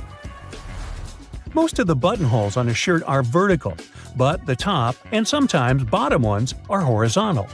The reason is simple: these 2 buttons slip out more often than others. Luckily, producers have found the solution that can prevent these buttons from slipping out: horizontal buttonholes. What engineering! Buttons tend to slip out less from such buttonholes. Stick sachets of sugar or salt are easier to open than many people think. There's no need to tear off one of the ends. The right way is actually to tear them down the middle. Some boots have loops sticking out on the back. Their main purpose is to help you pull your shoes on easier. Just tug on the loop while you're pushing your heel into the boot. You can also use these loops to hang your boots on a hook when they're dirty or when you want to dry them after washing. Or you can run your laces through the loop if you want to tie them around your ankle. When you're on board the plane, you might spot a little triangle over your seat. Such triangles show the flight crew the best spots to check the plane's flaps through the window, just in case they're flapping. If your shoes are really slippery, just take a bit of sandpaper and rub it on the soles for better traction. They'll become more grippy and you'll be able to wear them out in the rain. Now, if they get too wet, they might turn gripey, but that's only if you have talking shoes. If you drill several holes at the bottom of your garbage can, putting in and taking out trash bags will become much easier. You won't have any problems with suction. You can usually find some silica gel in bags, shoes, and many other things you buy. This shell absorbs excess moisture. Don't throw it away. Each time your shoes get wet, put a few packets of silica gel inside. The thermos wasn't actually invented to keep your coffee warm. It was made by a Scottish scientist who just wanted a safe place to put his chemicals at a stable temperature. So he took 2 bottles, put the smaller one inside the bigger one, and vacuumed out the air between them. Well, anyway, thanks for the hot coffee. There's nothing better than a nice piece of buttered toast for breakfast, if we're not counting hot fudge sundaes. But if you find it harder to spread out cold butter over your toast, here's an idea. Use a cheese grater. Figure out the amount you need and grate the product. The process will also soften the butter, making it easier to spread, and you won't have to melt a too large amount of it in the process. But still, that hot fudge. Dried pasta comes in all sorts of different shapes and sizes for a reason. That's because each type of pasta goes best with a particular sauce. Pasta shells, for example, are perfect with denser and chunkier sauces. Why? Because the sauce gets inside the shells, making it easier to serve and eat the dish. The ribbed outer surface also helps with covering the shells in the sauce. If you ever end up burning your cookies, you can save them with your trusty grater too. Just grate off the blackened parts after carefully taking the cookies from the baking tray. But be careful and wait until the cookies have cooled down. Also, if you ruin their shape a bit, you can always dip them in some melted chocolate. After the chocolate cools down, you'll have perfectly shaped cookies. Although, after it gets past your lips and beyond, does the shape of the cookie actually matter? Just saying. If you like adding a lot of ingredients to your sandwiches, but don't really appreciate it when the bread gets soggy, there is a way to reduce the amount of moisture. Pick your sliced tomatoes or cucumbers and place them between 2 paper towels for up to 5 minutes. After that, you can use them. Also, make sure to spread butter, cheese, or sauces like mayo or ketchup onto the bread first. This will help you seal the bread and keep moisture at bay. Some people think that the little white string that you find near an egg yolk needs to be removed before you cook the egg. Well, I'm here to tell you that these strands are called chalaza, and you don't actually need to get rid of them. They help keep the yolk in place at the egg's center. A chalaza is not going to mess up the consistency or the taste of your food, so removing it is completely up to you. Ever notice that most juice boxes come with 2 flaps, one on each side? Those are actually handles. Manufacturers design the boxes this way to make it easier for us to hold them. This way, we don't end up squeezing the box, making the juice spill out. Now, you don't need to be a baking pro to know that you can use both white and brown sugar in your recipes. But have you ever wondered what the difference between these two is? It turns out that the only thing that sets them apart is that, during production, a small amount of molasses is added to the brown sugar. Molasses is basically a sort of syrup you get when processing sugarcane. It's usually removed during the refining process. That's how white sugar is produced. But if some amount of molasses remains in the final product, we end up with brown sugar, with its specific taste and darker hue. It's a good thing. There are a lot of things you can put in your dishwasher apart from your dishes. For example, you can clean such things as your silicone oven mitts or the knobs of some kitchen appliances, like your oven or stove. Some kitchen sponges and reusable towels may be safe to clean in the dishwasher as well. Speaking of kitchen cleaning products, there are a lot of things you can do with dish soap, like degriming your patio furniture. Just add a bit of dish detergent to some warm water and use the solution to wipe down your outdoor furniture with a piece of cloth. Finally, rinse it clean using your garden hose. You can also use dish soap to get rid of greasy stains on your clothes. Be it pasta sauce or salad dressings, sometimes we miss our mouths. So, just apply a little dish detergent to the stain and then rinse with water. Use non-colored soap for lighter clothes. For more difficult stains, let the dish soap sink in for a bit, then throw the piece of clothing in the washer as usual. And think about maybe getting a bib. If none of the methods have helped you organize your closet, and you're still overwhelmed with large piles of clothes, there's a simple way that might be effective. It's called the one-in, one-out rule.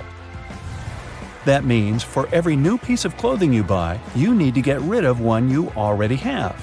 That means you'll always be decluttering your space. To make it easier to find something in your closet, good luck. Keep your most used items at eye level. This way they'll be easier to find and pull out when you're in a hurry. Those items that you tend to use less often, like your evening clothes for example, can stay on the shelves above or below your eye level. You can make good use of old spice tins. If you glue some powerful magnets to the inside of the tins, they can double as magnetic shelves. You can use them for all sorts of everyday items, like kitchen pliers, ice cream scoops, or even cutlery. You can also place them on any metallic surface, like your refrigerator door. They'll blend in nicely with your kitchen magnets. Hidden in your laundry room, there's a great tool for picking up pet hair. It sometimes works better than lint rollers. Take a dryer sheet and, using some elbow grease, you'll get rid of that dog or cat hair in no time. It works on all sorts of surfaces, but it's especially effective for upholstered furniture. Now, if you don't like it when a door starts squeaking whenever you enter a room, get a bar of soap and rub it straight on the hinges. This will only help for a while though, but it'll do the trick until you manage to get to a hardware store and, buy some oil. Have you ever noticed that in some elevators there's a star next to the number of a specific floor? No, it's not to indicate where my office is. It's there to point out where the nearest exit is. And it's not always on the first floor. It's most likely located on the floor closest to the street. Have you ever wondered why stop signs are red? Well, back in the day, they didn't actually have any particular color at all. Before the 1920s, they didn't even have a standardized shape. In 1922, though, someone came up with the octagon, but initially it was painted yellow, all because the red coloring tended to fade out too quickly because of sun exposure. So yellow turned out to be the best option. It took another 30 years for fade-resistant enamel paint to be invented. We ended up changing the color of the stop sign back to red. After all, it's still the best color if you want something to be easily noticeable. Do you know there's a type of rose that can grow taller than people? According to the Guinness Book of World Records, the tallest rose bush ever found grew in Vienna, Austria. It was a staggering 28.5 feet tall. Yes, it arose to a great height. In the same way we all have unique patterns on our fingerprints, no two tigers have the same set of stripes. It makes it easier for people working with this feline species to distinguish one tiger from another. I'll bet you didn't know the White House has its own flower shop hidden in the basement of the building. It's supposed to provide flower arrangements for all sorts of events that take place there. It's probably no surprise that pizza has become an American staple dish despite its Italian origin. People in the U.S. love it so much that they buy 350 slices of pizza every second in the States. Man, I'm not getting my fair share. To manage the huge demand for this delicious dish, around 17% of all restaurants in the U.S. are pizzerias. Finally, there's a way to make lemon juice without the seeds getting into your beverage. Try cutting the fruit in two and squeezing it with a pair of kitchen tongs. The pointed end of the lemon should be facing down. The juice will flow down, but the seeds will remain inside the lemon. Ooh, lemonade. It goes well with pizza. Ladies and gentlemen, please welcome our special guest today, the garbage bag. Canadian inventors created this irreplaceable household item about 70 years ago. Today, it comes in a huge variety of shapes, colors, and sizes. And if you think it can only serve one basic purpose, I have a big surprise for you. It can even prevent you from unwanted communication, but more on that later. What if I told you that you've been using your garbage bags wrong your entire life? If you take a closer look at it, you'll probably notice that the seam is inside out, and it's not by accident. In fact, you're not supposed to shake up the bag to open it. You gotta place the bag over a garbage can like a hat, and then just push the middle of the bag down to the can. No worries, You're not the only person who didn't know that. This eye-opening trick went viral online and got millions of views. Imagine that you need to dye your hair, paint walls, or mold a clay mug immediately, but you don't have a protective suit on hand. Here comes the good news. You can make one out of a plastic bag. It will take you less than a minute. Just find a bag wide enough to fit your torso. Cut one hole in the bottom of the bag for your head and make 2 holes for the arms on the sides. Voila! Feel free to make a hat from another plastic bag to protect your hair. When the job is done, you can wash this handmade suit and reuse it. Our next hack is for those who don't like to waste money. You can use a real plastic bag instead of a raincoat that looks like a plastic bag anyway. Just make a round cut for your face and you're ready to go. You can reuse it as many times as you want. You can use a plastic bottle to create a recycled bag dispenser. Take a large bottle. It can be either a bottle of soda or washing gel. What matters is its shape. It must be straight so you can easily store bags inside it. Wash the bottle, dry it, and cut off the bottleneck and bottom. Turn it upside down. There you go. Your bag dispenser is ready. You can use your imagination to paint and decorate your DIY project with stickers and lettering to your taste. When the design is ready, attach it to the back of the bottle and stick this holder to the wall in your kitchen or one of the cabinet doors. Imagine you've been planning a perfect hiking weekend for ages. But when you actually get there, it starts raining. Don't rush back home. Plastic bags will serve you well if you need to put your clothes or equipment on wet grass. Also, you can make an emergency sleeping bag cover using a large garbage bag. After the rain, it will serve as a nice mattress to lay under your sleeping bag to protect it from moisture and provide an additional layer for a cozy nap. Just fill the bag with some soft leaves and straw that lie on the ground, and there you go. A large garbage bag can be your best friend when you're camping with friends somewhere in the wild. You can turn it into a temporary handmade shower, toilet, or even a dressing room out of it. Just hang it on the tree and no one will spy on you. If you went for a walk wearing a pair of your favorite shoes that get wet easily, here's an easy tip to keep your socks dry. Put plastic bags over your socks. Tuck the edges of the bags into your socks or trousers, and then put your shoes on. There's one obvious drawback though. Feet can slip inside the shoes, so be careful. These plastic socks are also handy when you're trying to put on tight jeans that usually make your feet stick inside them. Have you ever had your bag torn at the worst possible moment? A plastic bag with handles can become an emergency backpack. Just place your stuff inside the bag, put your hands through the handlers, and you're ready to go. A garbage bag is also a good material for book covers. You can reuse multicolored bags to create a unique pattern for your favorites. You're moving to a new house and packing all your belongings. Suddenly, you run out of boxes. Sounds familiar? No problem. Grab a package of large garbage bags and pack the remaining stuff. Unlike boxes, this packaging will protect your property from rain or snow. Garbage bags are especially good for packing blankets, pillows, and stuffed toys. If you need to make a vacuum packing for your clothes or stuffed toys, simply put your belongings in a trash bag, place a tube from your vacuum cleaner inside the bag, and then turn it on. The vacuum cleaner will remove all your excess hair from the bag, and you'll save space in your suitcase or basement. Someone really special has invited you home to cook a romantic dinner together. Finally, you want to show all your extraordinary cooking skills, but your special someone doesn't have an apron, and you don't want to mess up your new outfit. No worries. Make an emergency apron using a large garbage bag. It will surprise that special someone even more. Speaking of stylish outfits, are you familiar with the term garbage bag dress? Celebrities and famous fashion brands shock the audience with outfits looking like trash bags from time to time. Some of them actually make outfits using garbage bags like fabric. It's a popular option for young artists who can't afford to buy and use expensive fabrics. Garbage bags are very flexible, so they are a useful material for making patterns for future outfits. When it comes to garbage bags, the DIY project's possibilities are almost infinite. People use bags to make lampshades, clothes covers, small cosmetic bags, makeup organizers, recycled glasses, and whatnot. Some even weave baskets, bags, and floor rugs out of them. It's pretty easy to handcraft a rug. You need to cut several bags into equal strips and weave a long braid from these strips. Now twist this braid into a spiral and tie or glue each layer together. To secure this entire construction from breaking, you can screw your rug on a sewing machine from the middle to the edges, as if you're drawing a star. This plastic braid can also serve as emergency laces, a rope, or a handmade ribbon for decorating gifts and flowers. Filmmaking is another yield where garbage bags can be real stars. If you're shooting indoors and the sunlight is too sharp, you can put white garbage bags on all windows to diffuse the light or to set the white balance.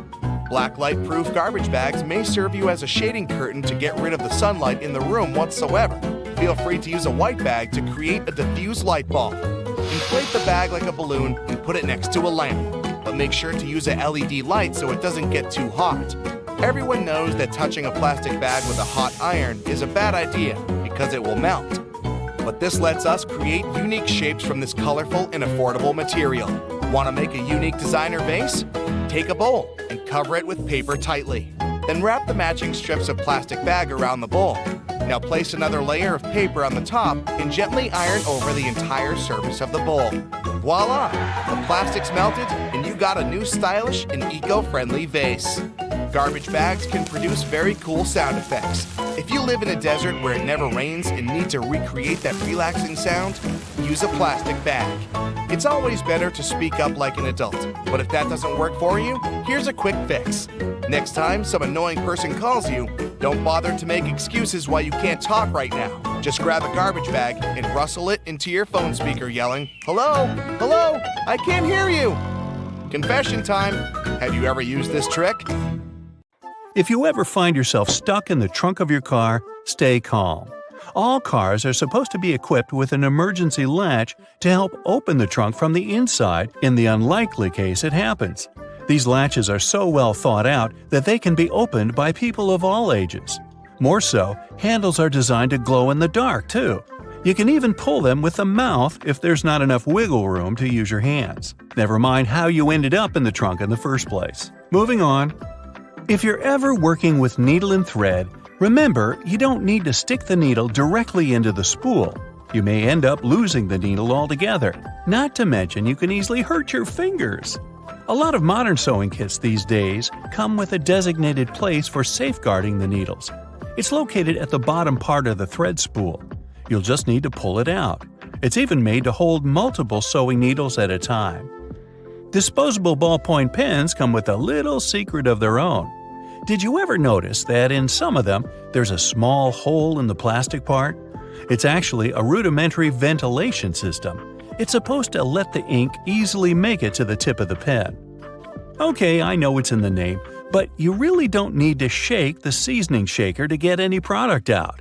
Don't believe me? Hey, you're not the only one. Go grab your favorite seasoning bottle out of your pantry.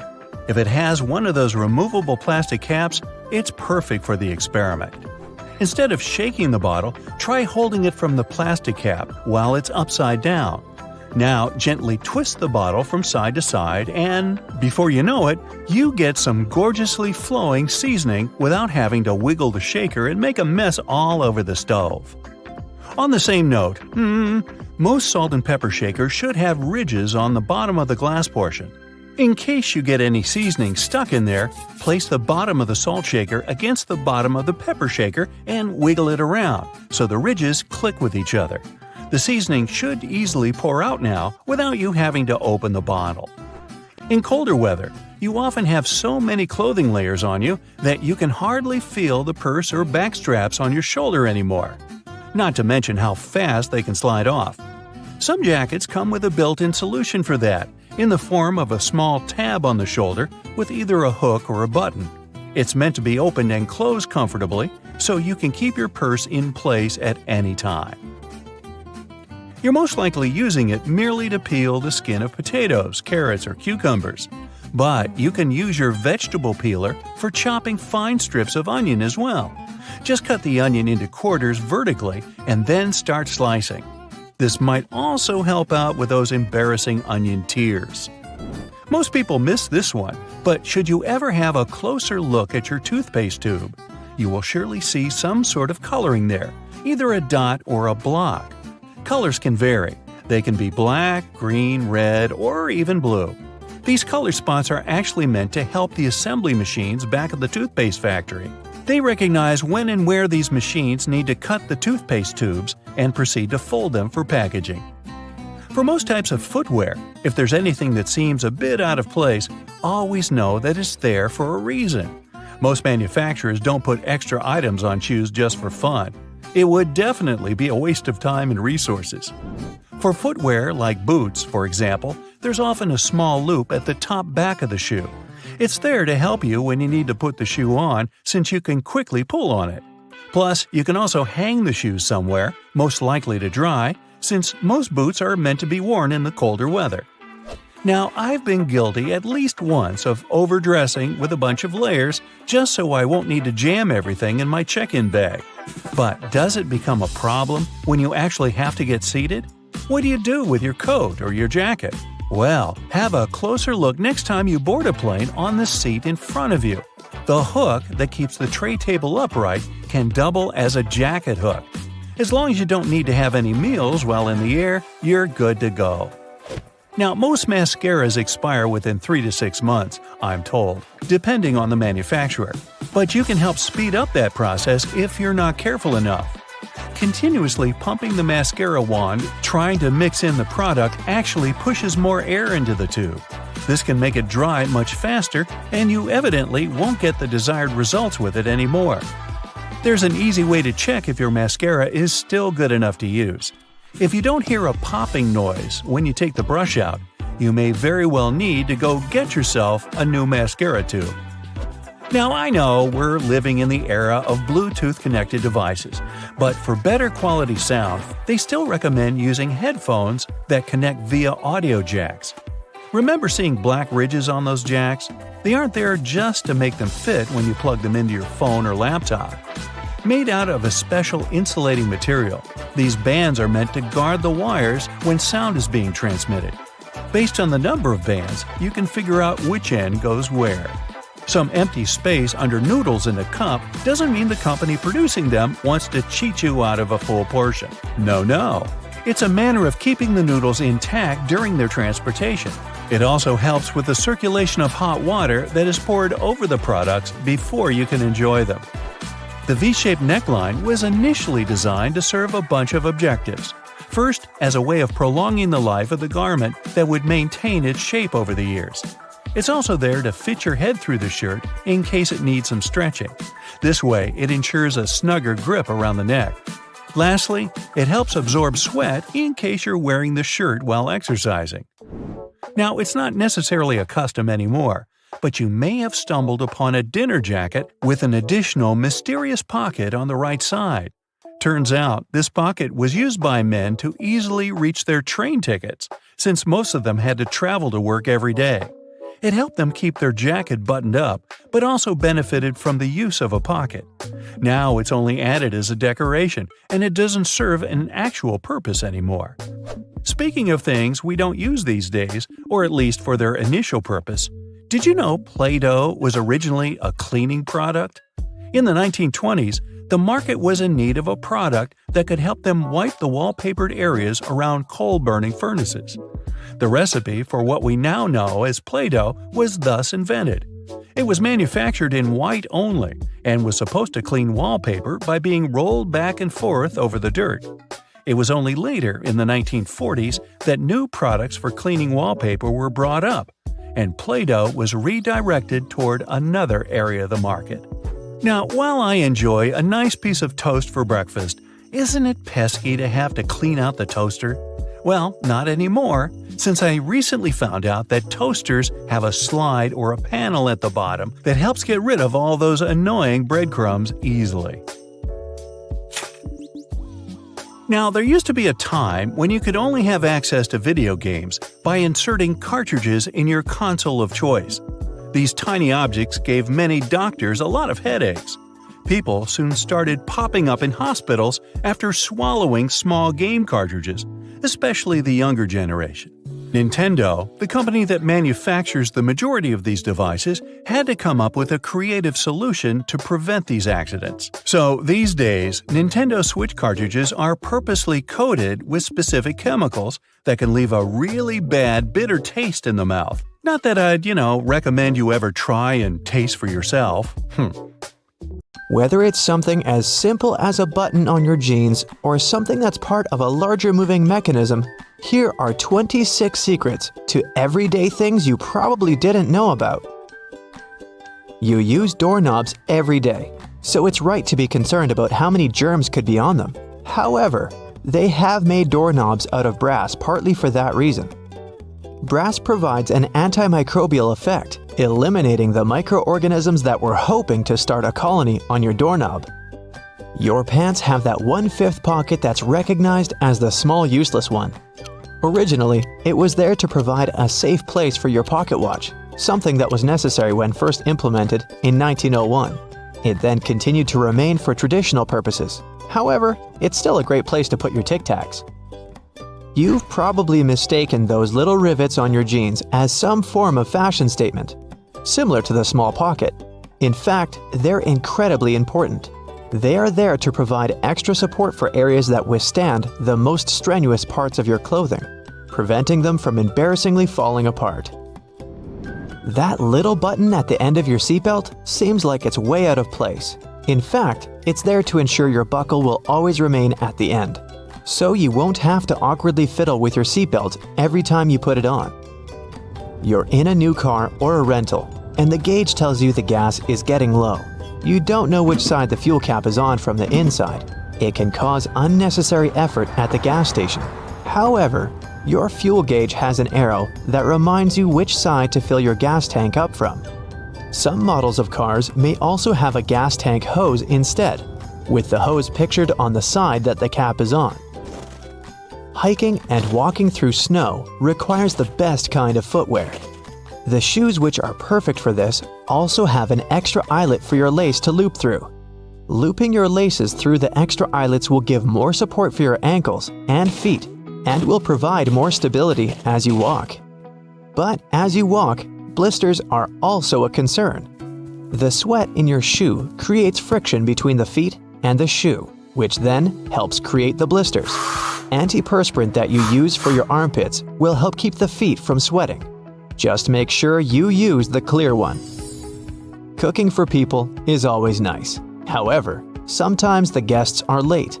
Yep, we're all guilty of that sometimes, right? The extra drawer under your oven, where you've been keeping all of your spare pots and pans, was actually made to keep your food warm. Great for those who are late to the meal. Ever wondered how long that padlock could possibly last when it's outside, in the rainy weather, keeping your bike safe? It has a little hole at the bottom of it. It's there to drain water to avoid corrosion on the inside.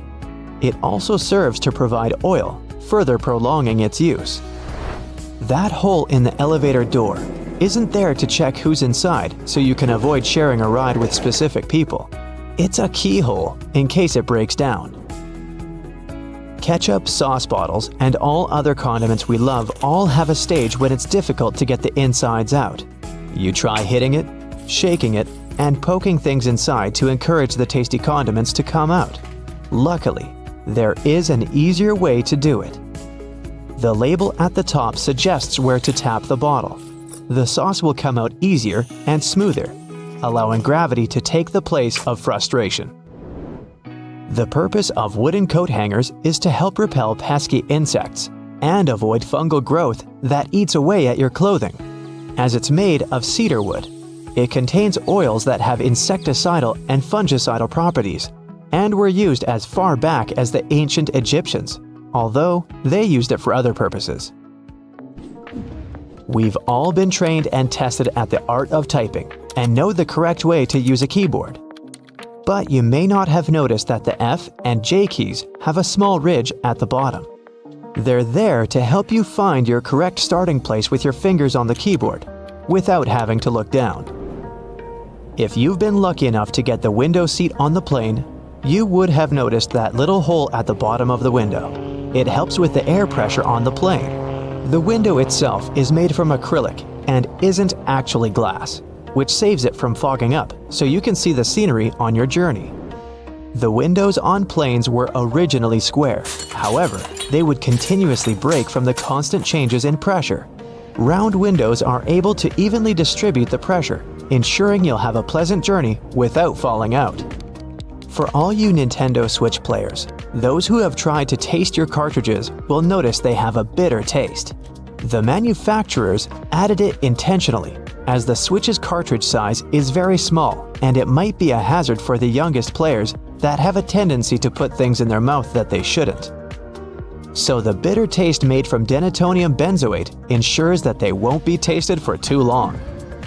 Cosmetics containers that are filled with products used for your skin have a secret number on them. This is to help inform you how long the product will be usable, ensuring it doesn't cause the reverse effect by damaging your skin instead. Pen lids have a hole at the end of them. It's not there to help your pen breathe and boost performance, but it's there to help you breathe. Just in case while you're sitting in class or at work and you're chewing on your lid and just happen to swallow it, you can be rest assured if it's stuck, the pen makers were thinking of you. When you're traveling by car or any other form of ground transportation and you're trying to drink your favorite pop from a straw, you'll find it quite difficult to do at times. Simply turn the tab on the can around so that your straw easily fits inside, making it easier to drink out of. There are always spare buttons when buying new clothes, along with a little bit of fabric. It's far too small to repair that crutch part that always rips first. The fabric is actually there for you to test how to wash it, so you don't accidentally ruin your brand new clothes. Determining how much pasta you need just for yourself can be difficult to figure out. Your big spaghetti spoon with the big hole on the inside, that looks like it's there to drain water, is actually there so you can put the uncooked pasta inside before cooking, so you know exactly how much you need. New shoes always come with those strange little packets. That's silica gel. The gels are there to reduce the moisture in the air to avoid any fungal growth while the shoes were waiting to be purchased. There's a lot of chemistry involved to get you that silica, and it's very effective, capable of absorbing 50% of the humidity. So make sure you don't throw it away. Next time you need to dry out your electrical devices, it's a lot easier than using rice. It's difficult enough to see at night whilst driving, but it's even worse when the driver behind you shines their high beams. Your rearview mirror has a tab at the bottom. When you press it, it changes the angle. One is for day driving, the other, well, for nighttime. It'll help in case that one person driving behind you has forgotten to turn off their high beams. Although your screwdriver is ergonomically made for your hand, sometimes you have that one screw that's too hard to loosen up. The handle is also shaped so you can easily fit inside of a ring spanner or wrench, allowing you to apply more force, ensuring that you can remove that troublesome screw. The skirt part on an escalator seems like a good spot to get your foot stuck, but in reality, those long brushes poking out aren't there to give you an extra shine on your shoes, but for safety precautions, to minimize the risk of trapping objects between the steps and the side of the escalator. Have you ever stopped to think about the thrilling secrets of day-to-day modern life on planet Earth? I'm talking about tiny windows in washing machines and little holes in airplane windows. If you haven't got a clue of what I'm talking about, tag along and allow yourself to be as surprised as I was when I found out. Remember the drawer at the bottom of your oven? Maybe you've been ignoring it all along or using it to store pots and pans. Well, even though it can serve this function, that's not the only thing it's there for. The best way to use the bottom drawer is to keep your meal heated while you're waiting to serve it. Genius, right? Talking about secret doors, have you noticed that most washing machines have little flap doors at the bottom too? These doors actually serve as drain traps. It's where all the items that we put to wash together with our jeans and jackets go to. It's a type of collector, let's say, of small items. It stops them from getting into the main drain pipes and clogging them. It saves us hundreds of dollars in repairs each month. Now, who hasn't gone through the confusing task of having to measure how much pasta to cook for one serving? Well, here's the solution: the holes in the center of pasta spoons. They were actually made for measuring the exact amount of dry pasta you need for one serving. If you try stuffing wet cooked pasta through it, well, good luck with that. On a similar topic, have you ever wondered why pen caps have holes in them? Maybe you thought it was a design feature to regulate air pressure. But in reality, these holes have a much simpler and more important function: to reduce the risk of choking. Now, lots of people love to bite on their caps, and this tiny hole prevents them from choking in case they accidentally swallow a cap and it gets stuck in their throat. For kitchen lovers, there's a hidden secret right in front of your eyes that can change your life. Think pans. Now think handles. Right, they have holes in them. As it turns out, these holes were designed to hold the spoon you're using for cooking. And instead of dripping sauce all over the stove or your kitchen floor, you can place the spoon in the hole and let it drip the sauce directly back into the pan. Woohoo! Speaking of everyday items, and most doorknobs are made of brass because this material makes them naturally germ-free. Unlike plastic ones, brass doorknobs are kind of magical. They can disinfect themselves without you having to clean them. Neat, right? Have you ever noticed that at the bottom of a measuring tape there is a little dip? You can find it in that metallic part you need to pull on to measure something. Well, that dip is actually the exact size of a regular nail. It was designed for people to place the tape on top of a nail and use it as a support while they stretch the tape. Well, I can't wait to try it out for myself. As for the margins in your notebook, they were invented to protect people's notes from mice. No, the mice weren't copying your answers for the math quiz. Actually, there were times when people had to cohabitate with rats and mice that often chewed on paper. So, to prevent information from getting completely lost, people created margins. This way, texts were moved closer to the middle of pages and remained unharmed by rodents. Perhaps this is where to digest information came from. And what about those tiny holes at the bottom of airplane windows? They have an extremely important function of regulating the air pressure inside the cabin. In other words, they help planes fly high up in the sky. Big responsibility, right? By the way, tray tables on an airplane are the germiest places inside the entire cabin. Studies showed that the trays had 8 times the amount of germs on the toilet flush button. Now, how about we cut a commercial airplane in half and see what's inside? Well, it would look more or less like this: rows of seats on top and everything else that needs to be stored at the bottom. I'm talking about passengers' luggage, emergency supplies, parts of the wing system, and so on. Moving on to bowling balls. Yes, I know it's a clumsy transition. Anyway, have you ever wondered what the insides of a bowling ball look like? If you have cut a professional ball in two, you'll see a familiar shape. Look closely. Do you see it?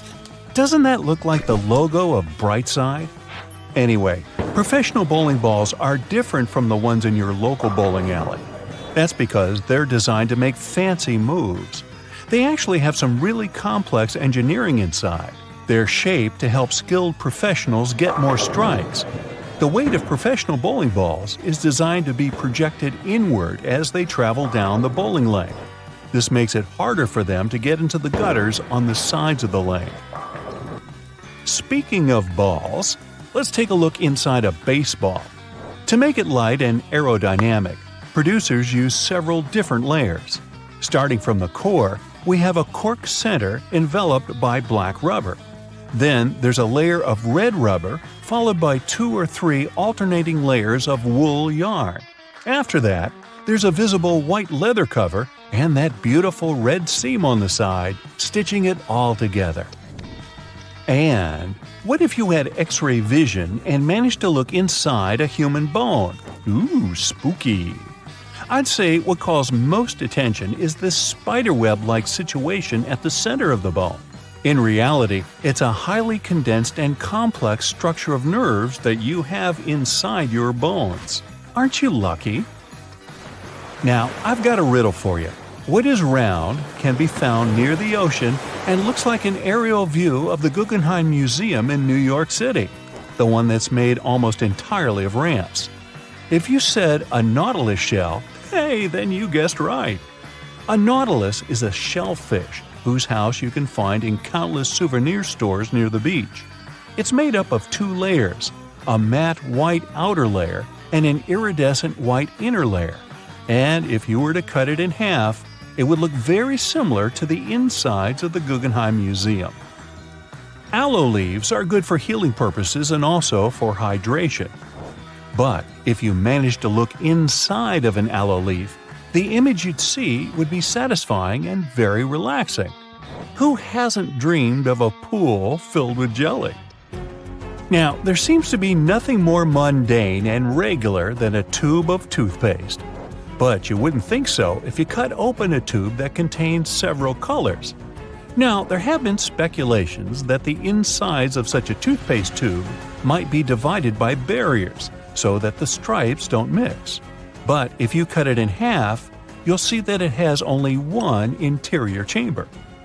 As it happens, there's a lot of science behind the making of striped toothpaste. According to a specialist, they have to ensure that the paste in all the stripes has the same physical properties. This way, the colors are naturally prevented from mixing with one another. That's why, if you tear a tube open, you'll see something that looks like several slices of pizza in different colors. If you open your closet, you're bound to find at least a few wooden hangers. Usually, they're made of cedar wood, which is a natural moth repellent. So, cedar hangers actually protect your clothes from moth infestation. For some people, more than others, eyeliner is an everyday must. Boy, isn't it. But did you know that back in ancient Egyptian times, both men and women used kohl eyeliners to protect their eyes from the sun's glare? Way to go for the Egyptians for figuring that out. Now, if I could just learn to walk like one. Normally, we use headrests for the purpose of, well, resting our heads, right? Well, not only. As it turns out, headrests can be easily removed from the seats and used to break car windows in case of emergencies. Now, this one is a trick very few people know about. You probably place your doormat horizontally, like most of us do. But doormats serve the purpose of absorbing dirt from the soles of your shoes before you enter your home. So, for this function to work as it's meant to, the best way to place a doormat is vertically. This way, you take more steps on the top of the doormat before entering your house.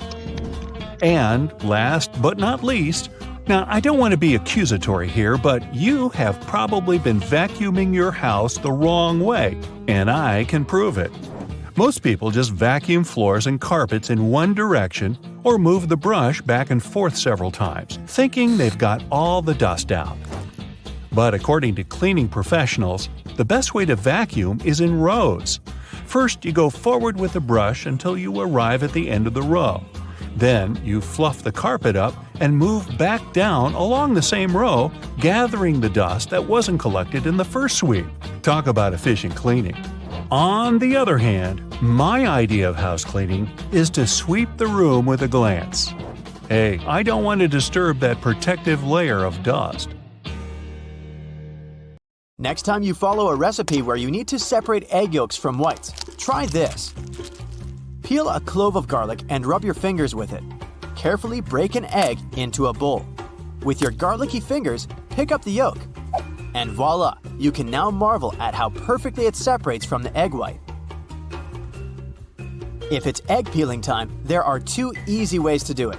When cooking eggs, add a teaspoon of baking soda to the boiling water. This will make peeling eggs much easier. You can also place them under cold running water as soon as they're ready. The eggshells will come off much easier, and you won't burn your hands while peeling the eggs. The sides of roads have sleeper lines for a very important reason. Their main function is to alert those drivers who doze off behind the wheel. When a car starts steering off the road, the tires go over the lines, and the sound wakes the driver up. Those price tags and labels that come glued to your Tupperware are easier to remove than you might think. No need to waste hot water and soap trying to remove them. Take a hairdryer instead. Blow some hot air directly onto the tag for a minute or so. There you go, the label comes off at once. White household appliances might get yellow with time.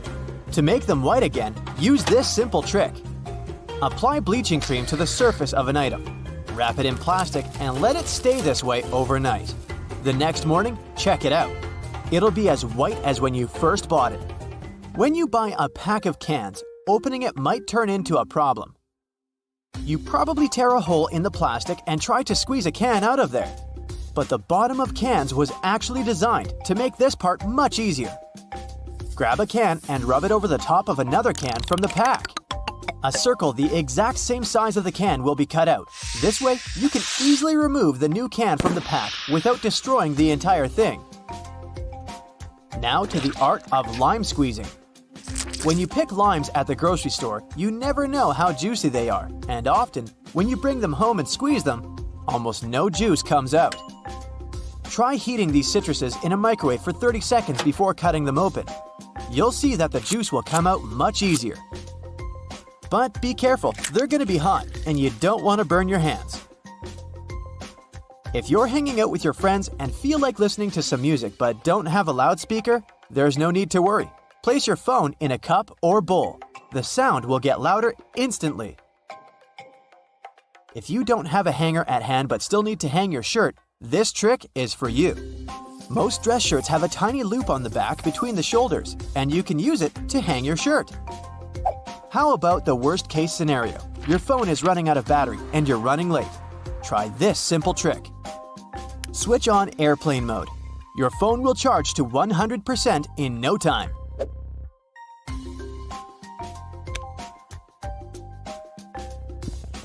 You can run the sticky part of a Post-it note along your laptop's keyboard. This will help remove tiny bits of food and dust that get stuck in between the keys. Avoid putting really hot food into plastic containers. Hot plastic releases all kinds of toxic chemicals, and we don't want our food to absorb that nasty stuff, right? What can be better than a bubble bath in the evening? But the bubbles are not only pretty and smell nice, they also keep the water temperature hot for longer. This way, you can enjoy a long, hot bath without getting cold too quickly. You got home craving a peanut butter and jelly sandwich, but your peanut butter now has 2 layers, and the oil is at the top. To avoid getting disappointed, next time, store a peanut butter jar turned upside down. Your screwdriver and wrench can work together to remove that stubborn screw. Grab your screwdriver's handle with the wrench and use it to apply more force. This method will also help you reach more difficult areas. There is a reason why your coffee stirrer looks like a straw. It has holes in it because it reduces the amount of plastic manufacturers have to use. Plus, they prevent the stirrer from floating. The holes in the stirrer get filled with coffee, which in turn makes it heavier. And speaking of coffee, you should never buy the product that is more than 18 months old. Make sure to look at the best before date when buying it.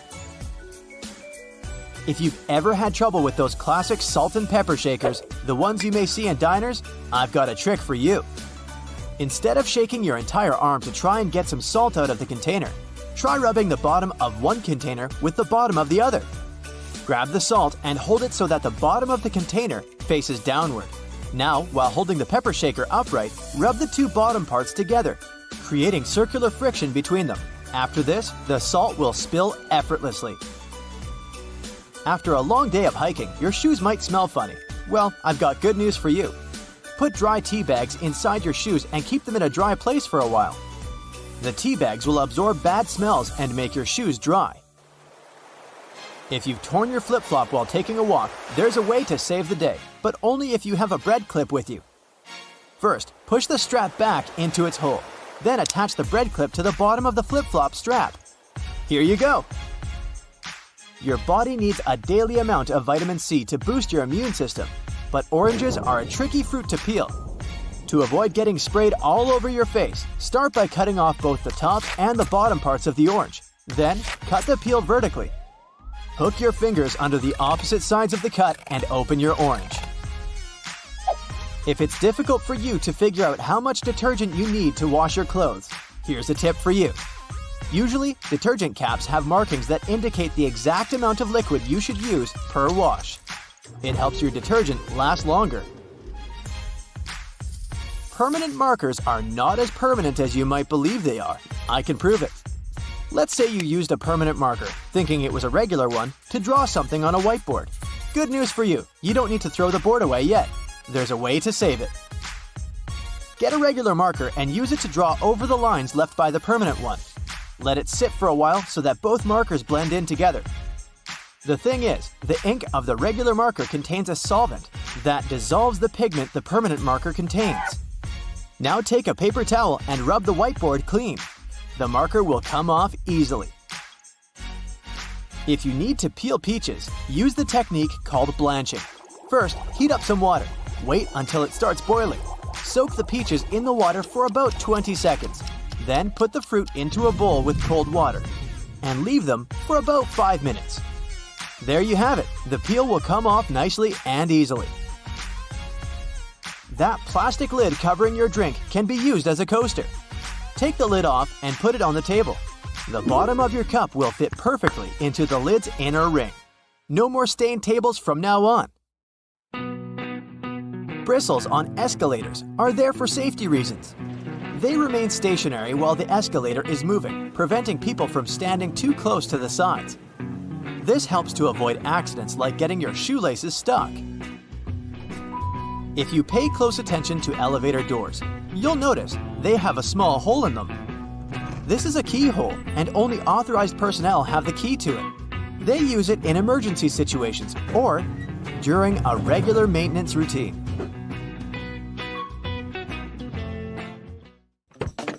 How many hidden features are there in your car that you have never heard of? Most cars these days have everything color-coded under their hoods.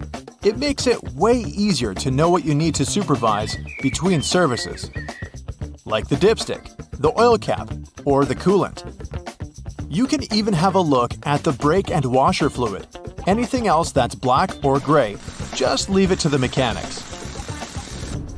Ever seen a snowflake light on the dashboard of your car? It's not there to let you know the winter holidays are coming if that's what you're thinking. It's actually a sensor that indicates the exterior ambient temperature.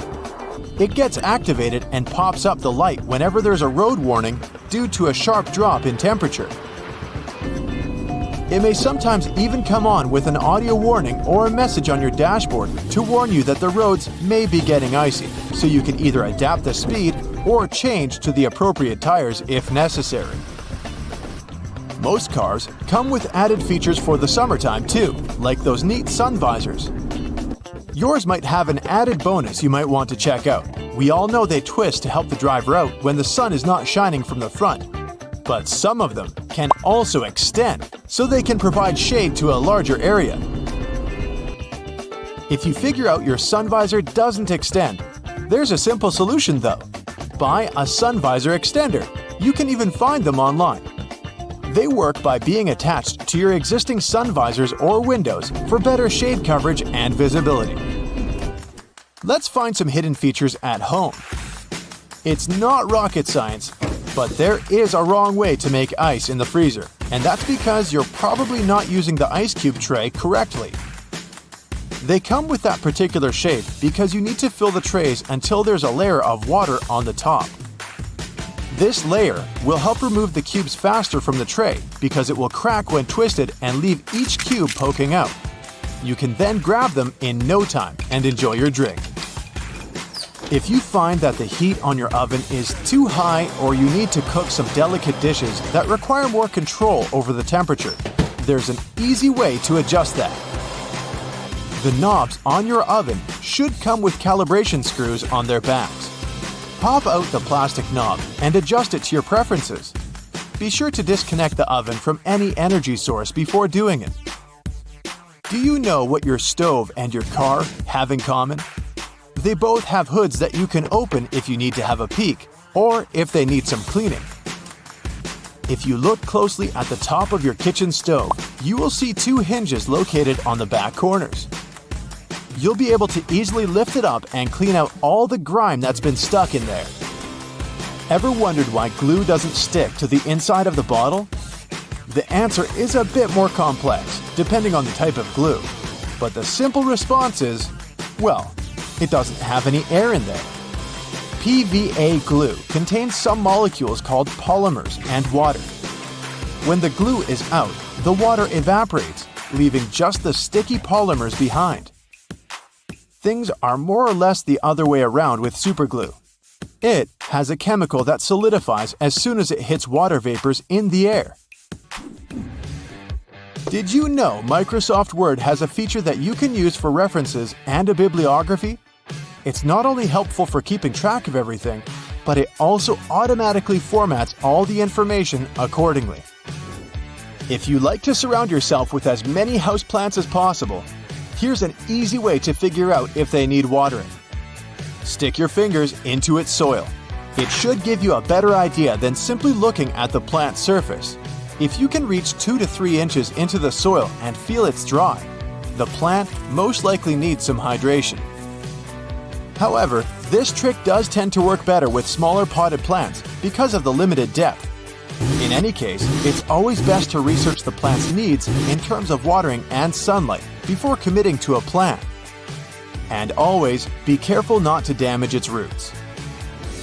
Be honest, you indeed have clothes you wear all the time and some that just sit there in the back of your closet that you've most likely forgotten about. Here's a neat way to figure out which one is which. For starters, you'll need to turn all of your hangers backwards. If you really feel like putting more effort into this project, you can wrap some pieces of electrical tape on the hangers and write the start date on each. After that, everything is pretty self-explanatory. Each time you wear a particular item, turn the hanger around, making it face forward. After 6 months or a year, all those items that have yet to be turned around should go to donations or yard sales. Another great way to use hangers to help you with your wardrobe organization is to use them for your scarves. They will be wrinkle-free, but you can also see them a lot better and have a clear view of the scarves you actually use and those you should let go of. If you're looking to increase the storage space in your wardrobe, especially when the season changes, go pick yourself up some vacuum-packed storage bags. After that, you just need to fold your garments or other pieces of laundry, like bedding or blankets for example, and place them in the bags. Turn on your vacuum cleaner, place the nozzle on the bag seal, and remove all the extra air from the bag. It helps with reducing the storage size of clothes and keeps the clothes clean, dry, and moth-free. Should you have an empty basket lying around and you aren't sure if you want to recycle it just yet, you can always repurpose it as a cool lamp. Wicker baskets work best for this. Just cut a small hole in the bottom of the basket and place a pendant light kit there. You can even paint it manually, or spray paint if you need it to be in a particular color. Another way to neatly repurpose things around the house is to use leftover cookie jars to store dryer balls, but the sky's the limit here.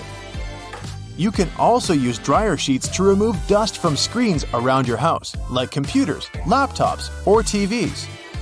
These items are electrically charged, so they generally attract a lot of dust particles. Dryer sheets are made to reduce static cling, so they won't only remove the dust but also help keep it at bay for a longer period of time. Dryer sheets also help out if you're having a bad hair day, believe it or not. They can seriously help out taming flyaways whenever your frizz just gets out of control. Run one of those dryer sheets from the roots of your hair all the way down to the tip, and be amazed. If there's a particular type of soap bar you like the smell of and want to replicate that on your clothes too, pick up one of those bars to make a day's clothes fresher. Place it in a fabric and place it anywhere between your clothes. Your shirts should smell awesome every time you pick them up. You can also save on fabric softener. I don't know about your washing machine, but mine does love to jump, I'll tell you that.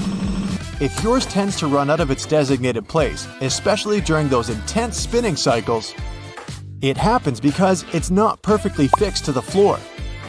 The good thing is that most modern washing machines can self-level since they come with a pair of legs.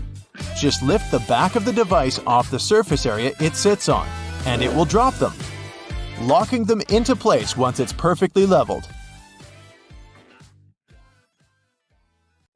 Here's how you can protect your bank card from potential fraudsters. Use a marker and cover the last 4 digits. You can also use a sticker that's easy to remove and place it over the security code. Have you had a house guest that didn't use a coaster? Get a hairdryer and hold it a couple of inches away from the stain. Blow it on medium heat for a couple of minutes to evaporate the watermark. If a faded ring remains, mix equal amounts of vinegar and olive oil in a bowl. Wipe it onto the marked area and rub it in until the stain disappears. Then wipe it off.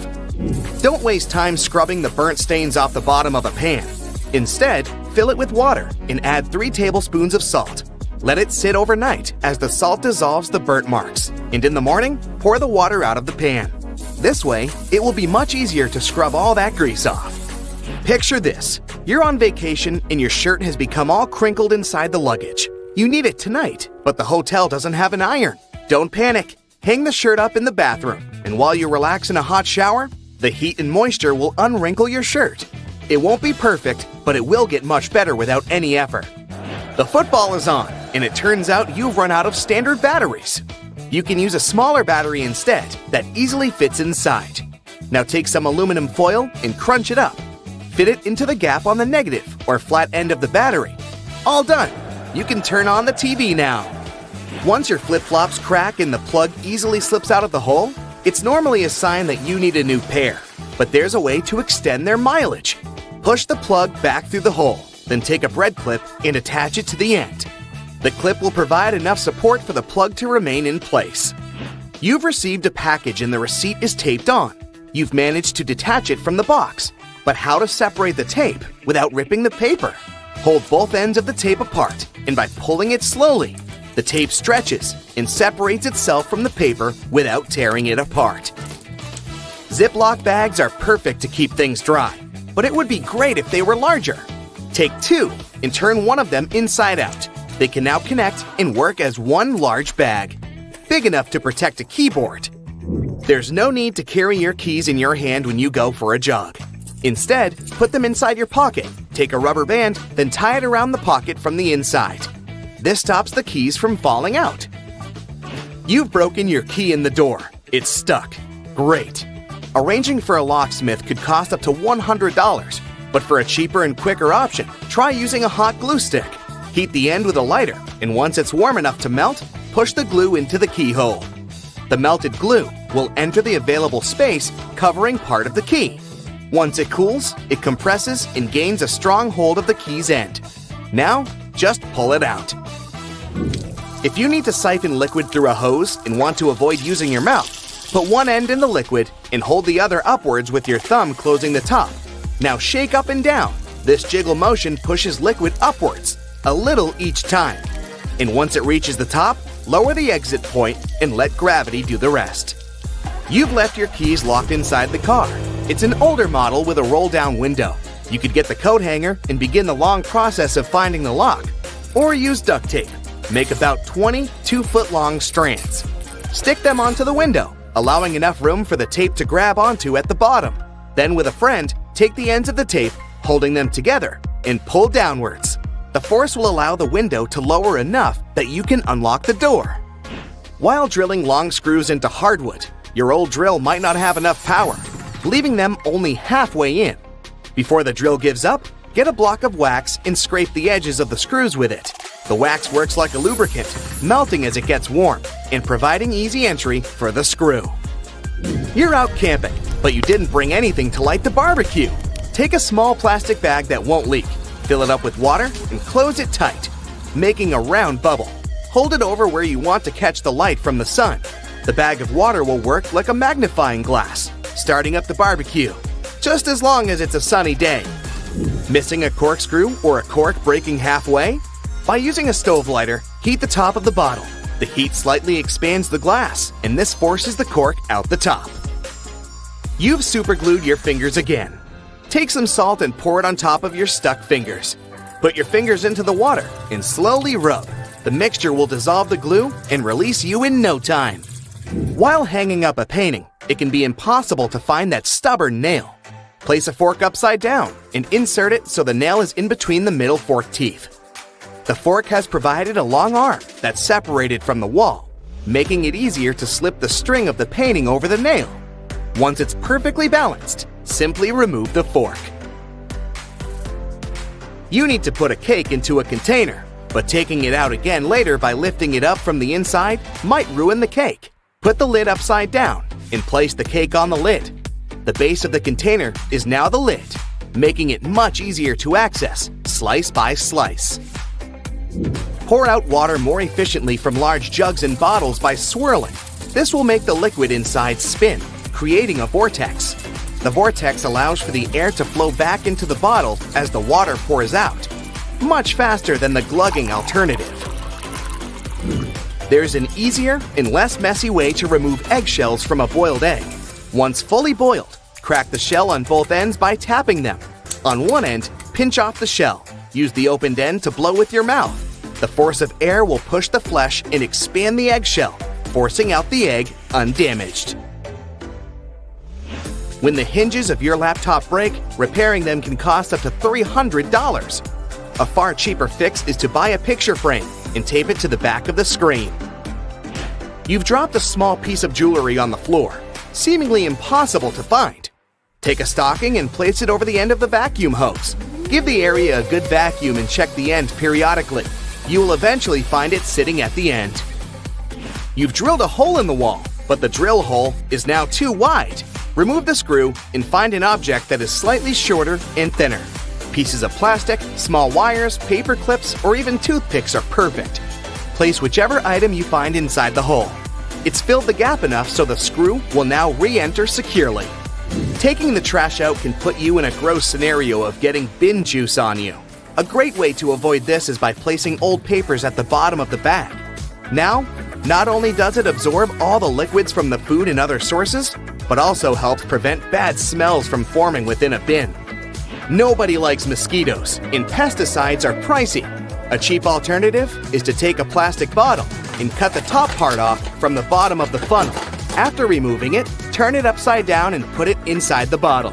Mix 2 cups of warm water with 2 tablespoons of sugar. The mosquitoes will be attracted to the formula inside and become trapped. Now just sit back and relax without getting bitten. Have you ever wondered what these extra holes at the top of your running shoes are for? They're designed so that you can tie the shoes in multiple different ways. That's useful when you want to compensate for things such as a bad stride or even a damaged toe.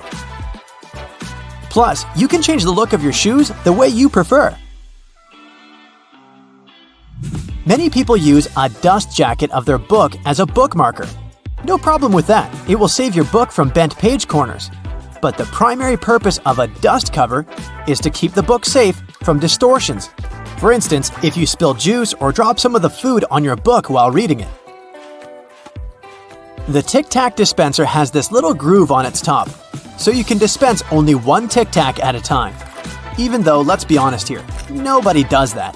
Most of us just spill a whole bunch at once, and then we wiggle all those extra Tic Tacs back in. Those rubber bumps you see between the tire treads are there for your safety. The raised edges tell you what the minimum height of your tread is. If the bump and the edges are even, it's time for you to visit the tire shop as soon as possible. But if the bumps are well beneath the level of the edges, you're good to go. What about that black grating on the microwave window? It's something called a Faraday shield, and it's there to prevent microwaves from getting away and turning the entire room into a Faraday cage. If the microwaves escape, your meal won't cook properly either. So yep, the cage is not there to make it difficult for you to see your meal while it's cooking. It's keeping the electromagnetic energy inside. How about a wrench-compatible screwdriver? Cover your screwdriver with the end of your wrench and you can increase its torque. That's why the head of your screwdriver is designed the way it is. When you have odd angles, you can use this strategy. You've probably heard those myths, the blue side of the eraser can erase the pen? False. Its purpose is to erase a pencil, but in case you're writing something on heavier paper. The blue side can remove smudges you see after using the pink eraser too. Have you ever wondered why oranges in supermarkets mostly come in the red mesh bag? It's a trick to make this food look more orange and encourage you to make a purchase. An extra tip, don't throw away the mesh bag. Tie it up so you can have a small pot scrubber to clean your sink, kitchen, appliances, and dishes. You can see golf balls don't have a perfectly round shape. Their surface is covered with many little dimples, something golf balls didn't always have. At one point, experienced golfers started noticing how, through time, older balls with imperfections, such as nicks and bumps, could travel further. Such things create turbulence in the air around the golf ball, which eventually reduces drag. So, manufacturers started producing balls with dimples so they could go farther and faster. You might have noticed that sometimes there are ridges in toothpick tops. It's more hygienic because when you break that off, you can prop the toothpick up on it, and it won't touch anything. Another safety feature you'll find, this time in your car, is a tab on your rearview mirror. With it, you can change the position of the mirror, so you don't get blinded if there's a car behind you with its high beams on. So this little tab helps you control the glare of lights coming from behind. This feature showed up in the 1930s, but in the early 1970s, it became a part of standard equipment in most trucks and cars. Do you see that tiny hole on your iPhone right next to the rear-facing camera? It's a microphone, and it's there so your phone can record sound as you turn your camera around. Some cables have a thick cylinder towards the end of the cord. It's called a ferrite core or a choke. It's a magnetic iron oxide that stops high-frequency electromagnetic interference. For example, you know that annoying static noise you get if you bring your phone too close to a speaker? This interrupts your call, which is why cable cords with big cylinders are pretty useful because they prevent these things. Do you know why nearly all luggage bags and backpacks have two zippers? It's way more convenient and easier to open in that way. But not just that. You can also lock these two zippers together to keep the stuff inside your bags safer. You know how toilets at public spots like malls have those big gaps at the bottom? It's primarily for better circulation of air. This type of door also makes it easier to clean the toilet or check if it's occupied if you're standing in line. Other than that, if you get stuck there and the lock gets broken, you still have a way to escape. You can just crawl out. Ever notice those plastic end caps on utility knives? And they also have scales on them, which indicates you may use them multiple times but with sharp edges. You can separate the blades through these plastic end caps. Then, you can move the slider and bring the sharp blade to the front. If you've ever taken a moment to examine a regular grocery cart, especially their fold-out section, you probably noticed those metal loops jutting out. They're designed to protect the items you carry in your cart. You can use them to hang bags with soft items. You don't want to accidentally squish with heavier products, like bread, or easily breakable things like eggs. Many coffee mugs come with curved notches on their bottom. When you're washing your mugs, put them against the rack at an angle in your dishwasher. This way, the water won't pool in there, so your favorite cup will be completely dry by the time you take it out of the dishwasher. If you're a McFlurry fan, you've probably noticed there's a square hole in the handle of the spoon. It's there so you can attach it to the special machine that mixes the ice cream and your favorite toppings together. The machine has a bar that slips into this square-shaped spoon and then thoroughly stirs it. And you get the spoon so they can minimize the mess during the process. Quite neat, wouldn't you say? A regular milk jug has a dent on one side. Some might see it as a random design decision, but a dent has several purposes. One of them is to get bigger if there's a gas buildup. This happens when your milk is spoiled. So you don't even have to try to check this out. Also, the dent is there so the jug doesn't burst if you accidentally drop it. The dent allows the expansion space that deals with the sudden pressure that happens when you drop the jug. Dental floss. Sure, it's important for your dental health, and it's easy to assume what you do with it. But dental floss is great in the kitchen as well, because it's a very precise cake slicer, way better than a regular knife.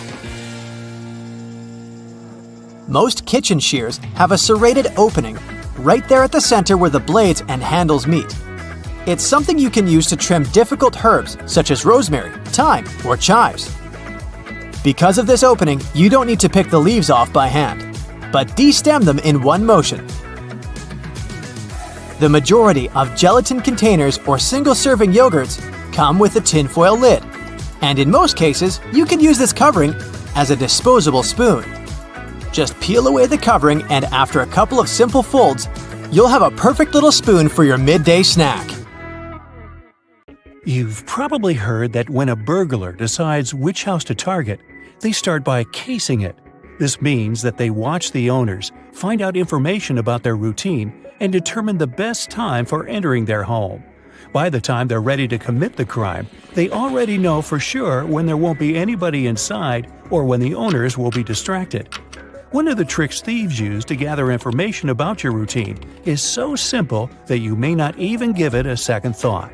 But the next time you hear a quiet crackle under the sole of your shoe, stop and check what it was.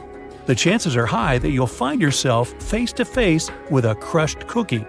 If that's the case, it's your clue that something has gone terribly wrong. The thing is, this is a rather effective tool criminals use to find out if you've left on a trip or when exactly you come home in the evening. A cookie is such an innocent object that people don't usually give it much thought, if they even notice it at all.